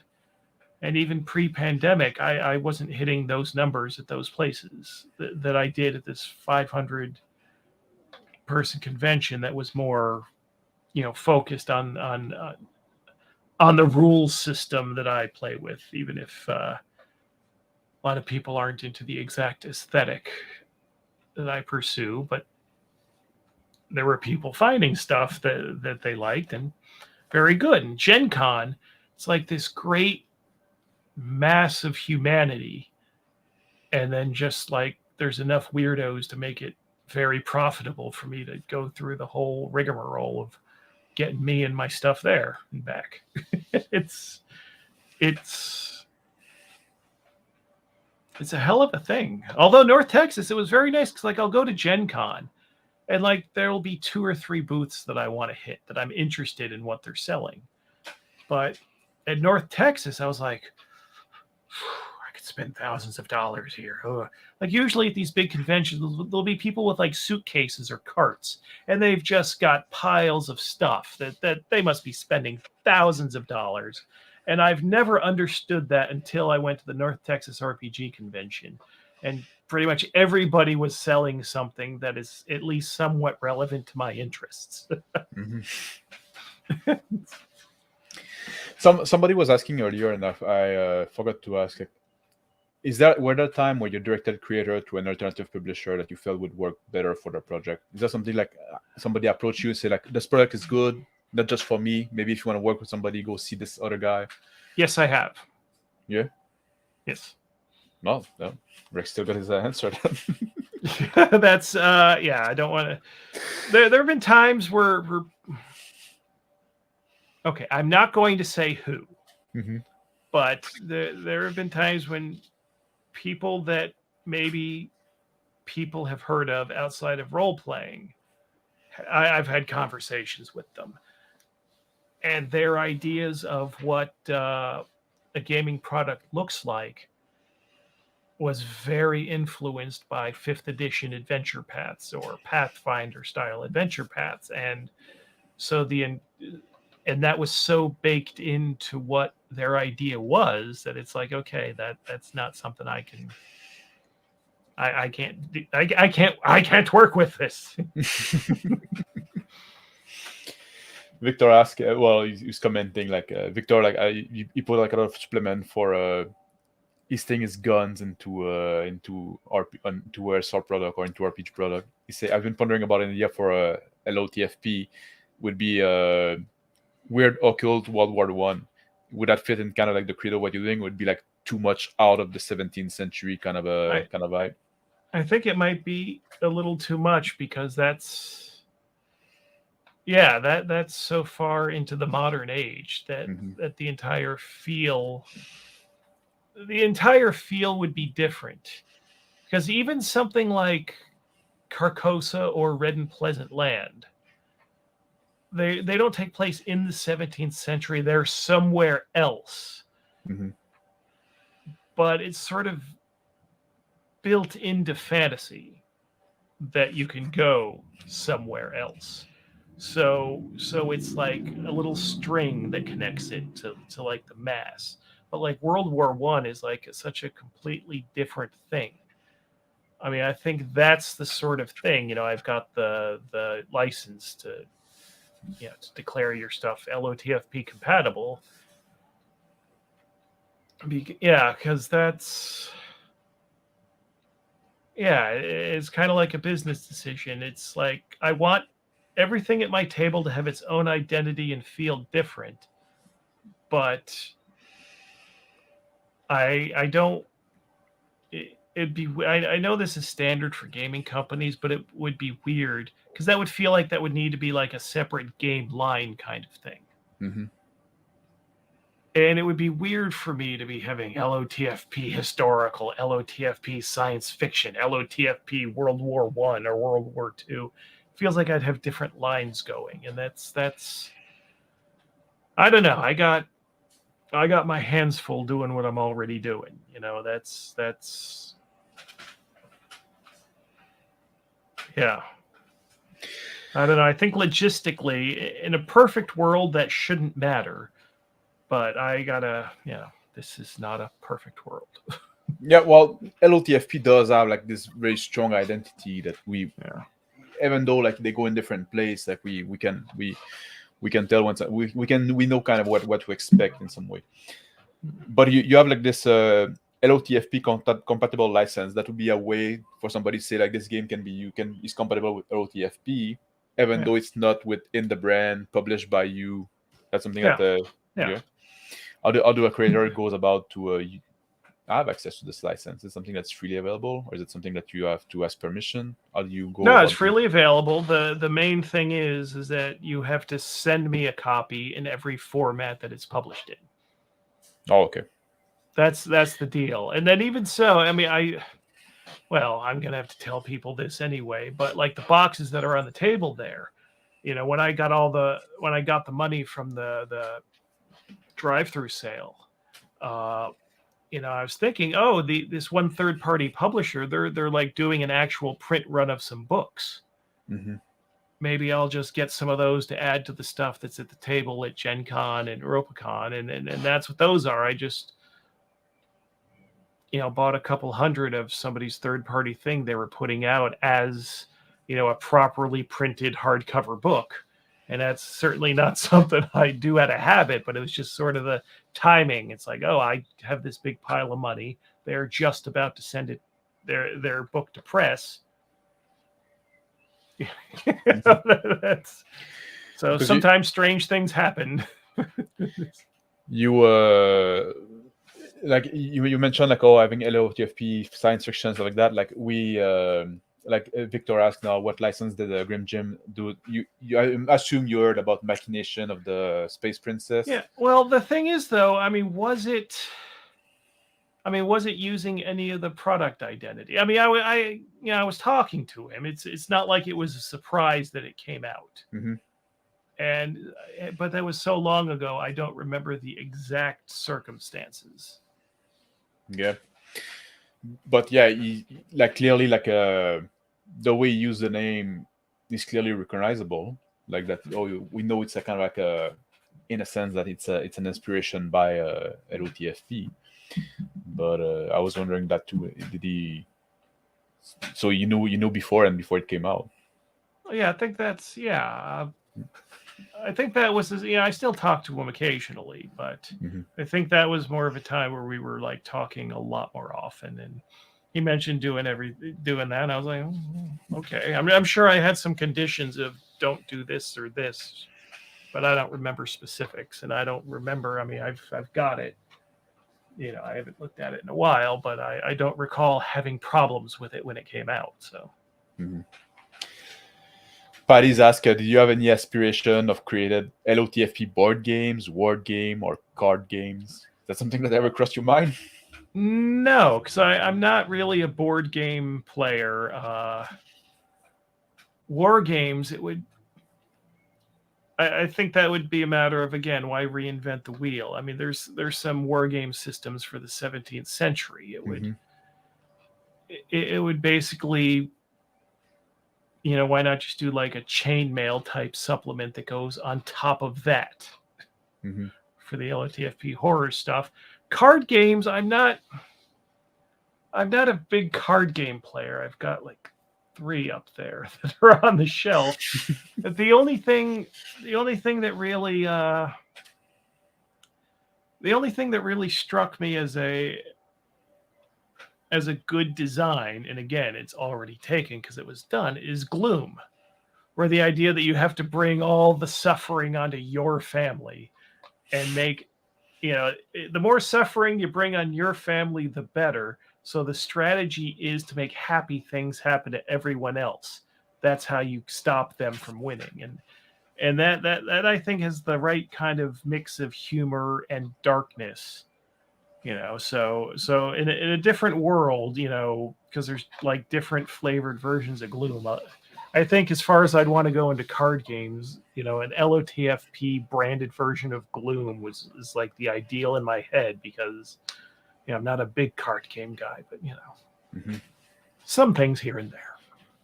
It could be a use to reuse art for more profit. Classic art. There's another thing I want to ask, kind of a bit out there. Have you ever considered, or maybe you did it? Don't reveal the if it's the case, or you can just like publish something under like a pen name, just to see what if I would just write an adventure, put it out there through somebody else under a different name, just to see how it does. Like trying to step away from this. It's this, like either people are a fan of you, or because we know sometimes like other like Stephen King and stuff like that did that, like just to see how the work can do on its own without all the reputation, good or bad.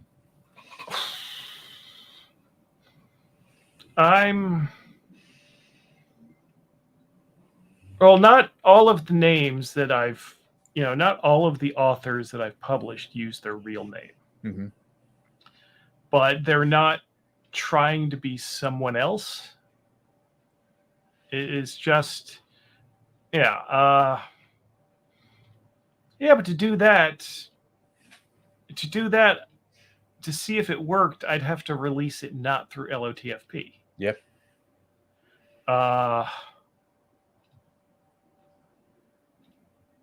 So, well, no, because I like the Andy Kaufman kind of bullshit.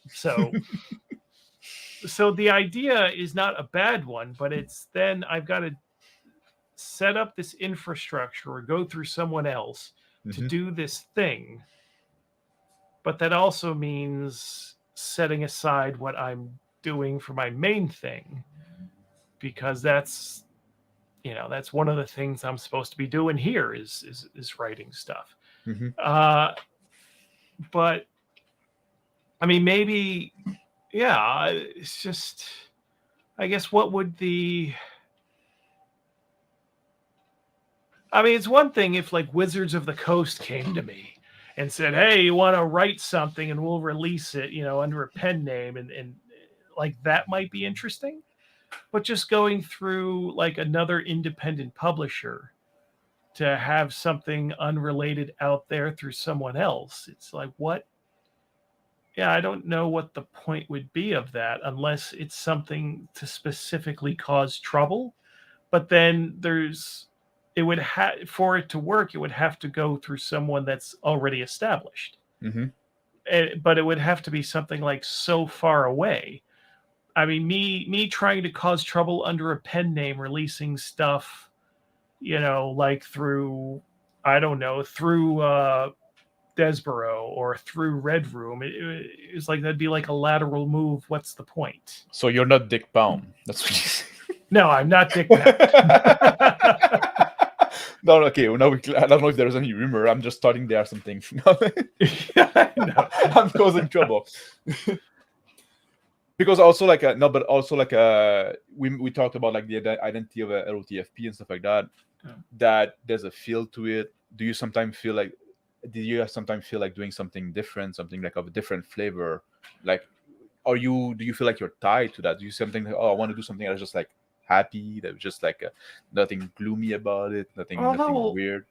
Well, like last year I did the Curse of the Daughter Brides. And also Just a Stupid Dungeon. Oh yeah, it's true. Yeah, which was that was just goofy. And like a few years ago when I did the deck of weird things. I mean, that's I think that's good for general gaming. Sounds of the Mushroom Kingdom.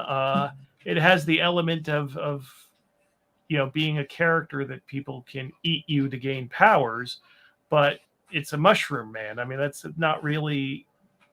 I think that felt to me like it was a different vibe than the doom and gloom stuff.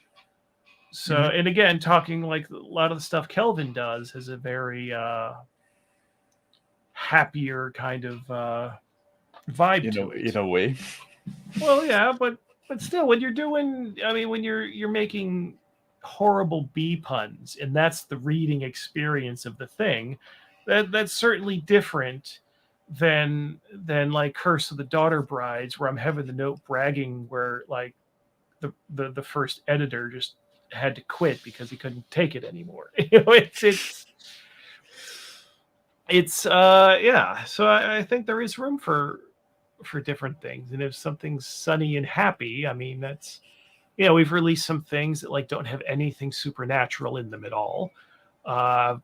We did the Staffordshire book. It's just maps. It's like there is no, pretty much no text content to give a vibe at all. So, but if you were to do well, that's the thing, I guess. Like, yeah, I can see that, like doing something outside the OSR, like that's not some, because you're not really a mechanic guy in a sense. You're really like about the feel, emotion, and the adventure stuff. Yes. So what's next for LOTFP? We already talked about the Rift Free book, which is coming. Yes, coming soon. Well, it's on its next step of the journey where it's not depending on me to get the next step done. So Not. Let's see. Then, as I said, got 10 new books and 6 reprints that'll be delivered this week. Those will debut at RopaCon and then Gen Con, and then I'll put them up for sale on the web store when I get home from Gen Con. And I'll release more details from that after they're delivered, and I make sure that I can actually sell them. Because I remember a couple times there have been screw ups with the printer where I'm doing hype, it's delivered. Never mind, they got to redo them. It'll be another 6 weeks. I don't want to get. I want to get people excited, like right at the point where it's just about time to buy the stuff. Mm-hmm. It's not. I don't see any advantage in like a movie trailer. The movie trailer a year before the movie's out. It's like, why? Mm-hmm. Why? Is there? I suppose big movie studios have all sort of metrics and analysis that's been done that there's a reason that they don't release the first trailer a week before the movie's out. But to me, hyping stuff up that people cannot imminently get is just there's so much internet noise. There's so much internet noise. And when it's like direct promotion stuff for something that you can't even get, it just feels like it's not even fun noise. I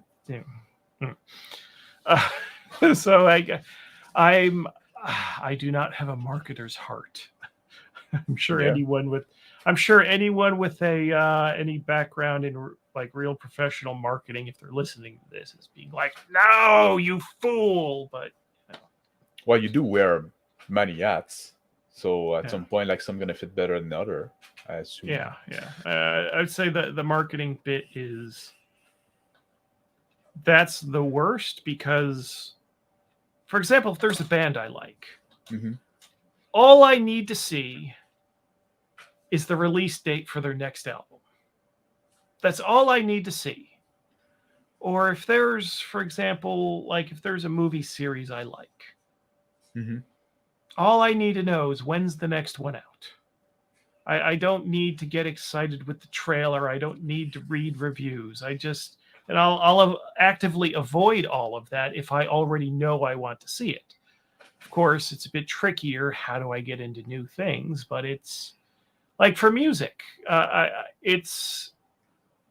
don't read music websites and news, and so the way I find I have these I still deal with CDs because I like physical media, and vinyl is too expensive and takes up too much space. So I got the wall of CDs back there, and the way I find new music is I have like a dozen different mail orders and a local record store chain that I just scan the new releases, and if a title or a cover looks interesting, I just pop the name into YouTube, and I'll know, within 15 seconds whether this is something that seems interesting to me or not. I just need to know, it's like, what do the guitars sound like? What are the vocals? Okay. I'm sure there are some bands that's a great disservice because their albums aren't all 8 songs of the same freaking thing. But generally, I've been at this long enough that I can pick up the general vibe very quickly. And then if it sounds interesting with just that snippet, it's like, I don't want to listen to it on YouTube. I want to get the thing in my hand and read the lyrics and just listen to the whole thing properly on a stereo. And so there's a lot of things that I'd be interested in that I've probably left because of that 15-second rule. And then there's a decent amount of stuff that I listened to it once and it was like, and then I never go back to it. But even in those cases, I very, very, very, very rarely actually feel like I've wasted my money, because I gave it a chance. I became a patron of someone's art. I know that's that's the thing, because I it's like if someone buys something from me and they end up not liking it for whatever reason, it's like they still supported me and I still appreciate it. Mm-hmm. And I think that's given me a. So if I buy somebody's CD, especially if it's direct from them off of Bandcamp or something, and it's just a kind of, okay, it wasn't as special as I thought it would be. Because now I'm old and I'm jaded, and you really got to do something different and pop to really get my attention Mm-hmm. and to get the constant repeated plays. So, if I listen to your thing and I'm like, it's okay, at least I mean, that's what I want to spend my money on. I want to spend my money on books, on albums, or movies and Blu-rays and stuff. And that, even if it's through a record label, if you're going through a store, there's like middleman, but that all keeps the wheels spinning. So maybe because I supported, bought from this record label, maybe they think, okay, well, we have this much money to play with. Let's experiment on something that I might like. And they can give them some money to do a proper production. Because even though I'm getting off on a completely unrelated tangent there, but it's like feeding in to the system that pays artists or pays the people who funds artists. It's never a waste of money. Because even if you don't like this thing, maybe you're helping contribute to another thing that you might like. You say going on a tangent, but I can actually use that to bounce for something else that I want to talk about. Okay. So I actually like that answer, because you talk like when you mentioned like, I'm getting old and getting jaded, I'm trying to listen to new thing. Do you feel like that because at some point when you get older, the more stuff you've seen, the harder it is for stuff to feel new, because at some point you've seen so much, you heard so much, you say, oh yeah, that's okay, that's all right, remind me of this. When you're younger, you kind of hear everything for the first time. When you look at project that people bring, do you have this feeling? Do you sometimes feel like because I know that you kind of like the kind of shock value. Would I be wrong to say that? You say, like I see in the T-shirt behind you, like weird fantasy for weird fantasy for weird people. You like the stuff that kind of hit you in the gut almost, emotionally. Would that be going too far saying that? Well, no. I mean, fair enough. I mean, some of the stuff. Some of the stuff we've released is just so ridiculous, over the top, that that's not all I like, but it's definitely in the mix. I appreciate something that makes my eyes go, whoa. It's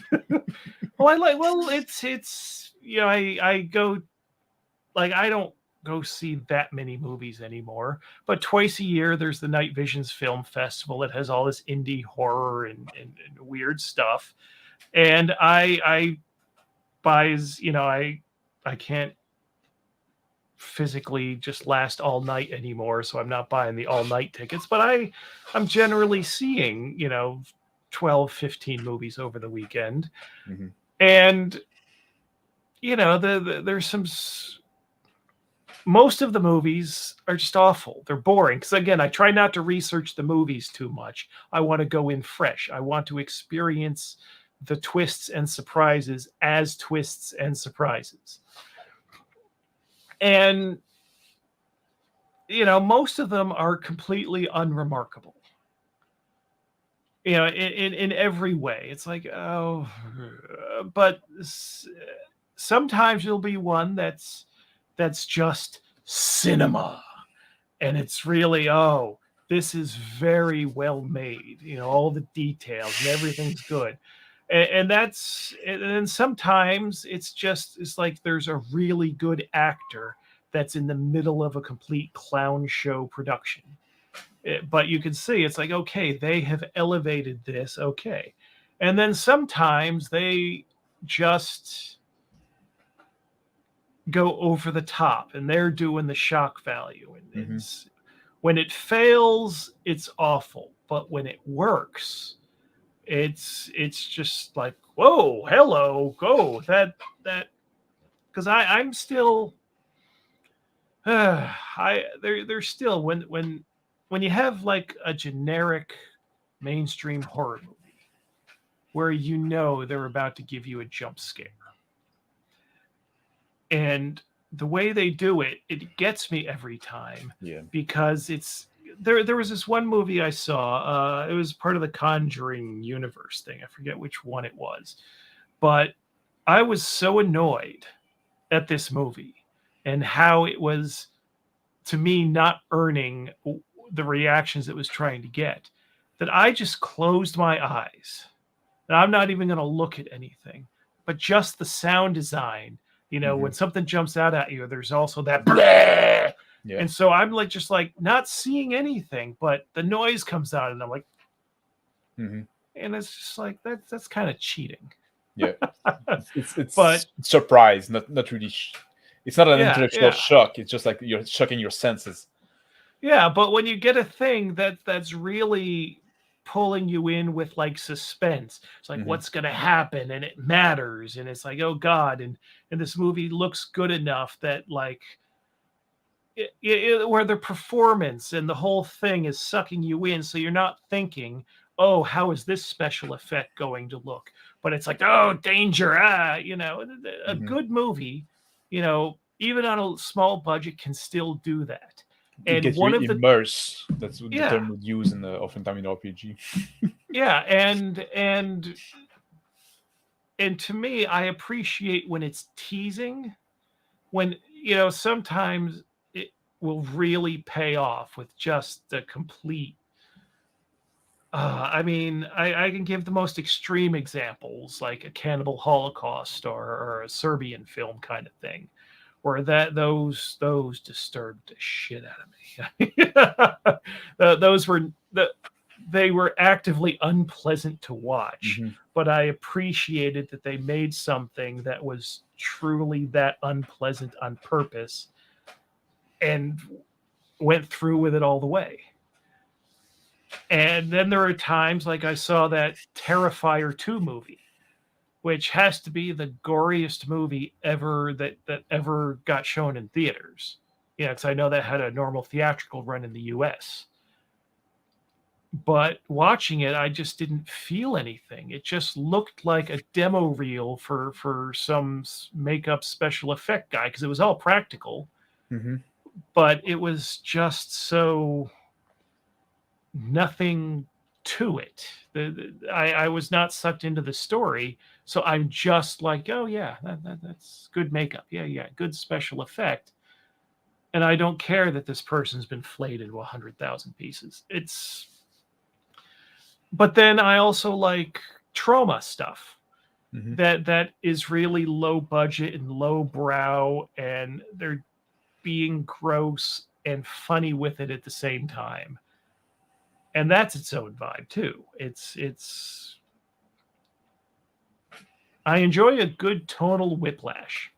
That'll do it for me too. I was just God, you've really got me going on rambling now. But yeah, I've just recently started watching this show Barry, which I think I'm one of the late people. I know it just ended its run, and I'm one of these people late getting into it. But I was just like, okay, finish the last series and watching. What else? Oh, Bill Hader doing this thing. Oh, he's an assassin. What's this? And it's such an exercise in tonal whiplash that here's like this really serious, tragic thing. But then it's also such a farce. And usually it's switching between the two, but then sometimes it's just so utterly tragic, and you're like really feeling the emotions of the character at the same time laughing at the farce of the situation. And it's that sort of, because I like the latest Guardians of the Galaxy movie, that when I watched it and then read reviews afterwards, a lot of people were complaining about the tonal whiplash. But to me, the way James Gunn does it it's not the same as most Marvel stuff, the way they undercut serious moments with the humor. Gunn really just like punches you in the gut and then tickles you while he's punching you. You know, it's. But also like the quirk that James Gunn put in the voice of his character, they're in the voice of the character. They don't feel like random quirk that any character could have seen. Yeah. I think that's something I often complain about. Like I think a lot of like bad sci-fi movie, bad fantasy movie, they're gonna forget that stories about the characters, about the plot. It's not about the world. It's not about the thing. It's not about the special effect in horror movie. You have to have this narrative because that people and story. That's what we relate to as people. And the rest need to serve that. Yeah, but Gunn, I just want to say one last thing about James Gunn. I mean, I got into his stuff when he was still working for Troma. Yeah, I think his first script was Tromeo and Juliet, and I got that on, was it VHS or DVD? I forget, whatever, when it was first available on home video. That's how early I got into James Gunn. And it's just amazing how, and so I see him as like me on the big stage, like not me, but you know, my kind of person on the big stage, and he can get me like shedding a tear for Polka Dot Man, you know, or a CGI talking raccoon, and he still do that. And then, yeah, okay. Next topic. What I want to know about that is like when you're receiving project and you're evaluating that, is it like, does it get harder and harder for you to reach you in the same level because you've seen so much? Do you have to kind of go back into the eyes? Okay, I've seen a lot, but the audience, the public, the people I'm gonna get my product might not have seen it all I want. Do you have like to kind of this kind of remove yourself a bit from the project, like get a different point of view? Well, generally when I'm getting pitches, I'm not seeing any art.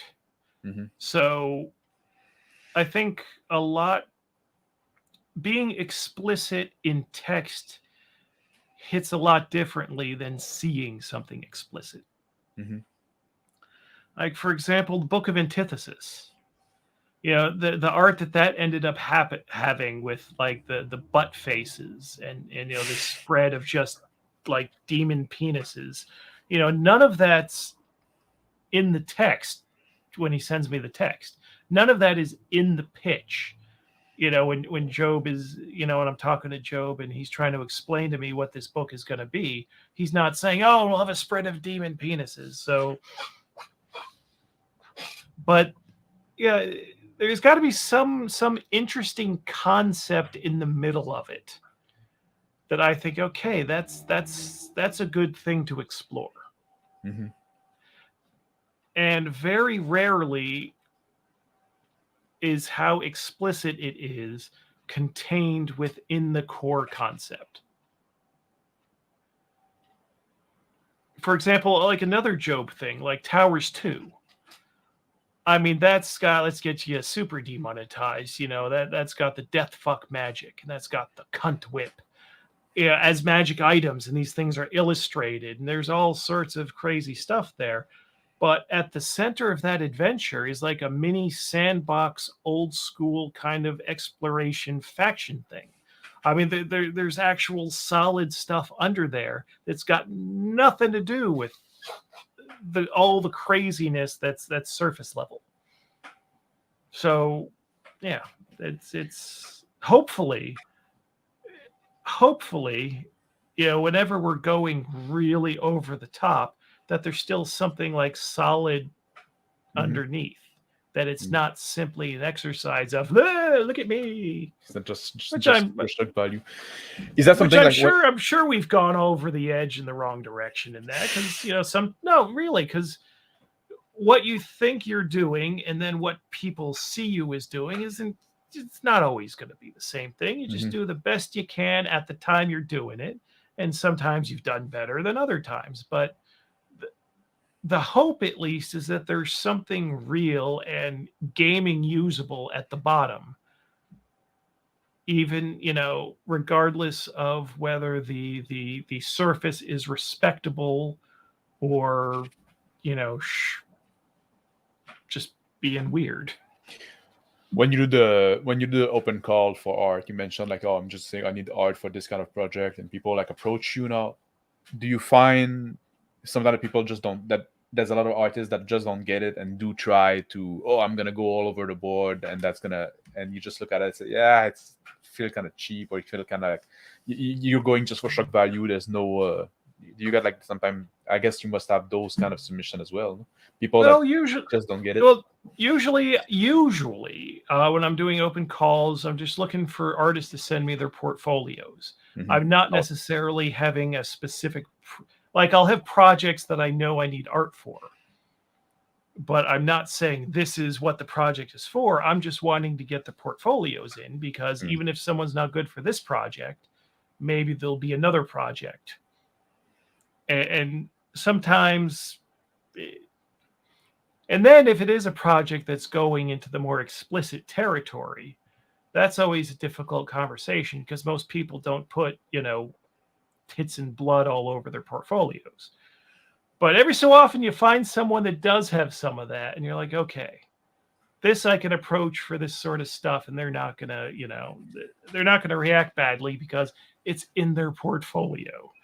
So it's, it's a measure of, okay, how skillful is this person? What kind of material are they wanting to put forward that they like to do? And then once you start deciding, oh, I like this one, then you start wondering, oh, okay, how does their talent correlate to their price? But then that's business stuff. That's like kind of separate. Then, do I like their art? Would the art fit? I see. So somebody was asking Jacobite Wise Man, like, what is a tonal whiplash? Do you want to explain that? What you mean by that? Like, tonal whiplash is just when you're building up a certain feeling, a certain atmosphere, and then with no warning, you suddenly turn into something else. Return of the Living Dead does this a lot, where it's the characters are acting naturally in the situation where it's horrific. The dead are coming to life, and oh my God, the ways that you kill them in the movies isn't working in the real life of this movie. And so then the characters, there's this one scene where they've taken down a cadaver and they've put a pickaxe in its, in its head. And they're starting arguing, like, well, if you kill the brains in the movies, they die. Did you hit the brain? And it's one of those things where, there's this pickaxe, right? It's like, I hit the brain. It's like, well, it worked in the movies. You mean the movie lied? So it's this thing where the characters are in a very serious situation and they're freaking out. But the reaction, like outside looking in from the audience, it's like what's happening and what you're feeling are at a complete clash. Yeah, it's something we can have in real life as well. Like when you're in dire situation, somebody just crack a joke that is related to the situation, and just like at some point, like you shouldn't laugh, but you kind of laugh, or stuff like that. Or you can also go the other way around. Like when you're in a comedy, and at some point, like something gets really serious, and then all of a sudden you're not ready for that. You're not expecting it, so they treat you much more than it should. It's gonna be a delicate thing to do. Yeah, you have to know what you're doing, because if you do it badly, you're just going to kill the audience's engagement. They're just going to be like, but if you do it right, you can really screw people up. I mean, when you're laughing, when you're crying at a scene and laughing at the same time, and feeling like that two different things, like not crying laughing, but crying because the scene is sad and tragic, and laughing at it. Or when you're really like getting the suspense and the fear and the movie's working, and then something happens where you just have to start laughing. It's that kind of building you up to one thing and giving you something different. It's the roller coaster of emotion. Yeah. Yep. Rex still say, that is what makes me very interested in your product. You don't just focus on the flavor, but you also focus on actually masterful and solid adventure design. So there you go. People like that appreciate your Well, work. for the most part, although I will admit to, you see, I'm undercutting the sales and compliment, but yeah, I like to think that's it for the most part. But we also experiment. I mean, there's some stuff that, in all fairness and in all truthfulness, sometimes it's like, okay, I see what you're doing, and you've play tested it, and I've seen, there have been results from that, but it's still done in a format that's not normal. Mm-hmm. And I don't know if it's going to work for the people, but let's check it out. I mean, that's so part of artistic creation is that too. It's experimentation. So it's not. So I mean, yeah. Well, hopefully after someone reads it, or better yet, plays it. There's a lot of people that just read RPG stuff, and bless them, they basically subsidize the players.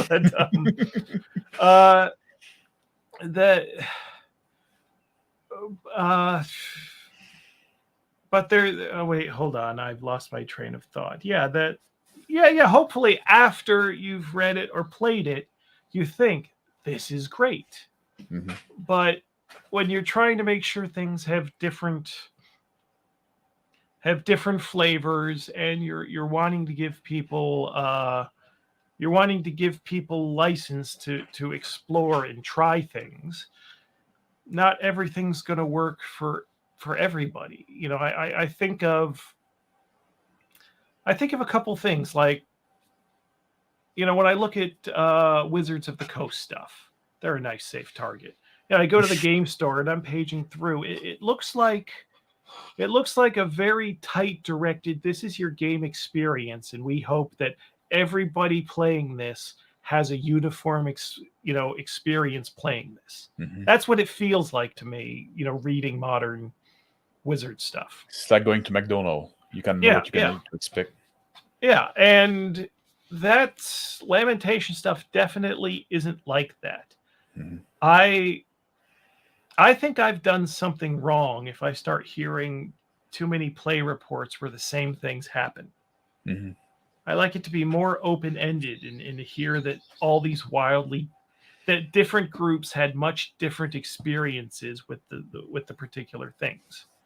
Mm-hmm. So, because I've seen, like, my own adventure that I spent the most time playing with more people was Monolith from Beyond Space and Time. I mean, that thing was played. I brought that around the convention circuit, back in the early days where I didn't have that much to sell, so I was running more games at the conventions. And so I played this with people from all over. And when it was published, there were a lot of people looking at it and saying, this is unplayable. I was like, no, it's not. But what it was just bounced off of them. I mean, hard. Mm-hmm.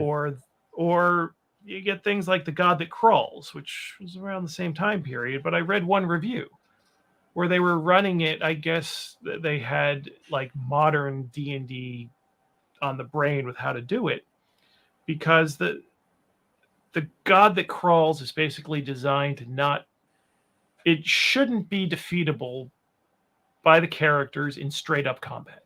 Mm-hmm. And so what this group did is they get down to the dungeon and they meet this thing, and it's a total party kill, because one by one it starts killing them all off, in the combat. And the complaint was, well, there was no indication that this monster would be, this tough and kill everybody. And it's like, well, how many of the player characters does it have to kill before the rest of them think, maybe this combat's a bad idea and we should leave? And so, and there were very different design assumptions that I put in than what that particular group thought was necessary. And it's like, okay, but then I've also had a lot of people, that have played that adventure that had more basic assumptions in line with mine, Yeah.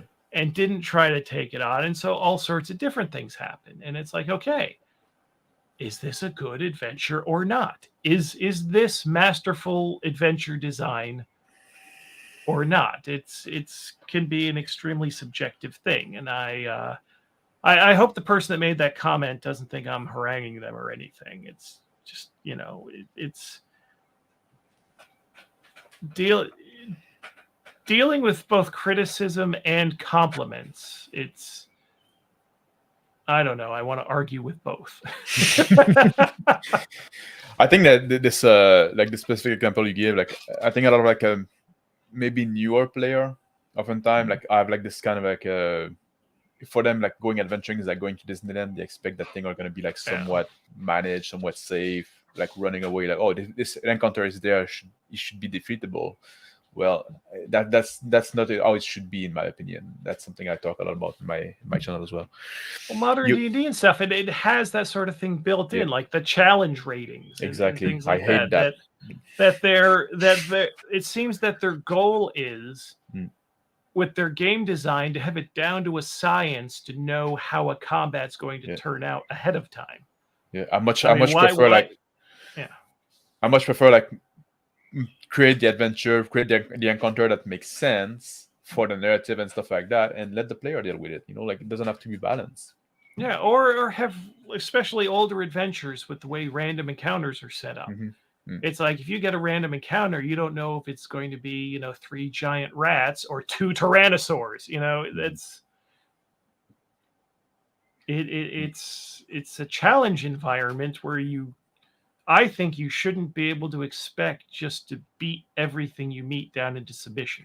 Exactly, and so I know that's a caricature of like actual modern D&D, but I don't think it's entirely inaccurate as a generalization. So I think it's also something that new player have to learn at some point. Yeah. And that's depending on the GM as well. Like it's at some point you learn, oh, okay, if I go into this game, I might die. My character might die. Nothing. But you mentioned the playtest. That's something I often interested about talking as well. Like, how do you proceed with playtest? Do you ask the author to playtest the adventure? Do you playtest them on your side with your group? Usually the author's responsible for playtesting their stuff.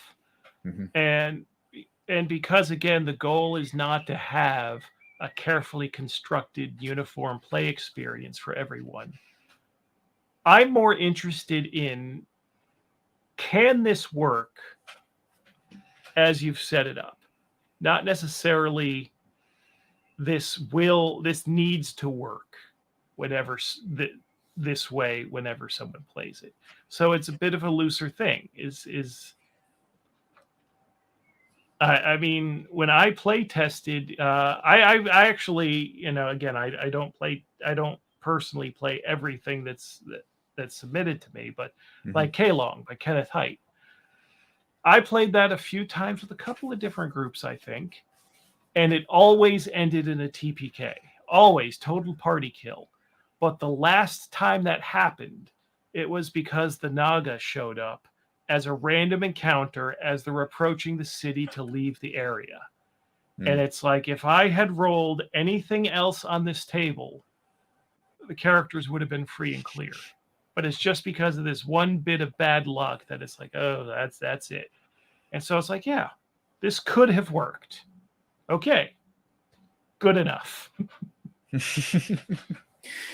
How about when you do it for your own stuff? Do you have like your own group that you playtest? Do you just send them like outside to groups where you're not there and expect to have report? No, the stuff where people are playing my stuff, it's very rare that anything structural has to change. It's usually just, detail questions about how something works. And so I got to put more detail about, okay, this is how you do that, I see. Anything else you would like to, that we didn't touch, that you'd like to address? Or any advice, because that's really the goal of what I'm doing those talk. Any advice for somebody that want to create something and want to put himself out there that you could share? I think we touched on. Well, I'll do the advice thing, and then we've touched on some of this.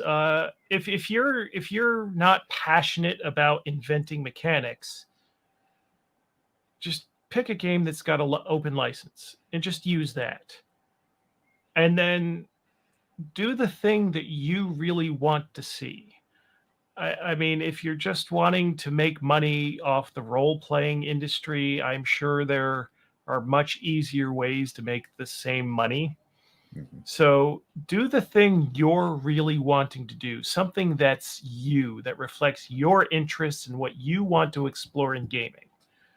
Make it so you are, no matter if anyone else in the world is interested or cares, that when you've made a book, you can say, even if it's an abject failure commercially, I'm proud of this book.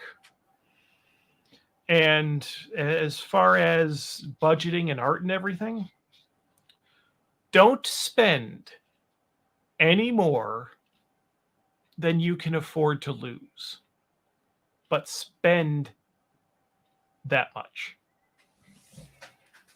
Make it look as good as you can. Well, I thank you, James, for joining me, and I thank everybody in chat and everybody who's gonna watch the show later on for watching. It was very honored to have you on. Like I said, you're somebody that I respect a lot for what you did and for what you keep on doing and the way you approach business. So it meant a lot for me to have you on. And thank you for people that joined, like I said. And I don't know which my next guest is gonna be. I'm probably gonna try to be back on Saturday. This was like a special episode on Monday to accommodate James here. And I hope everybody have a good day. Thank you, and see you next time. Bye.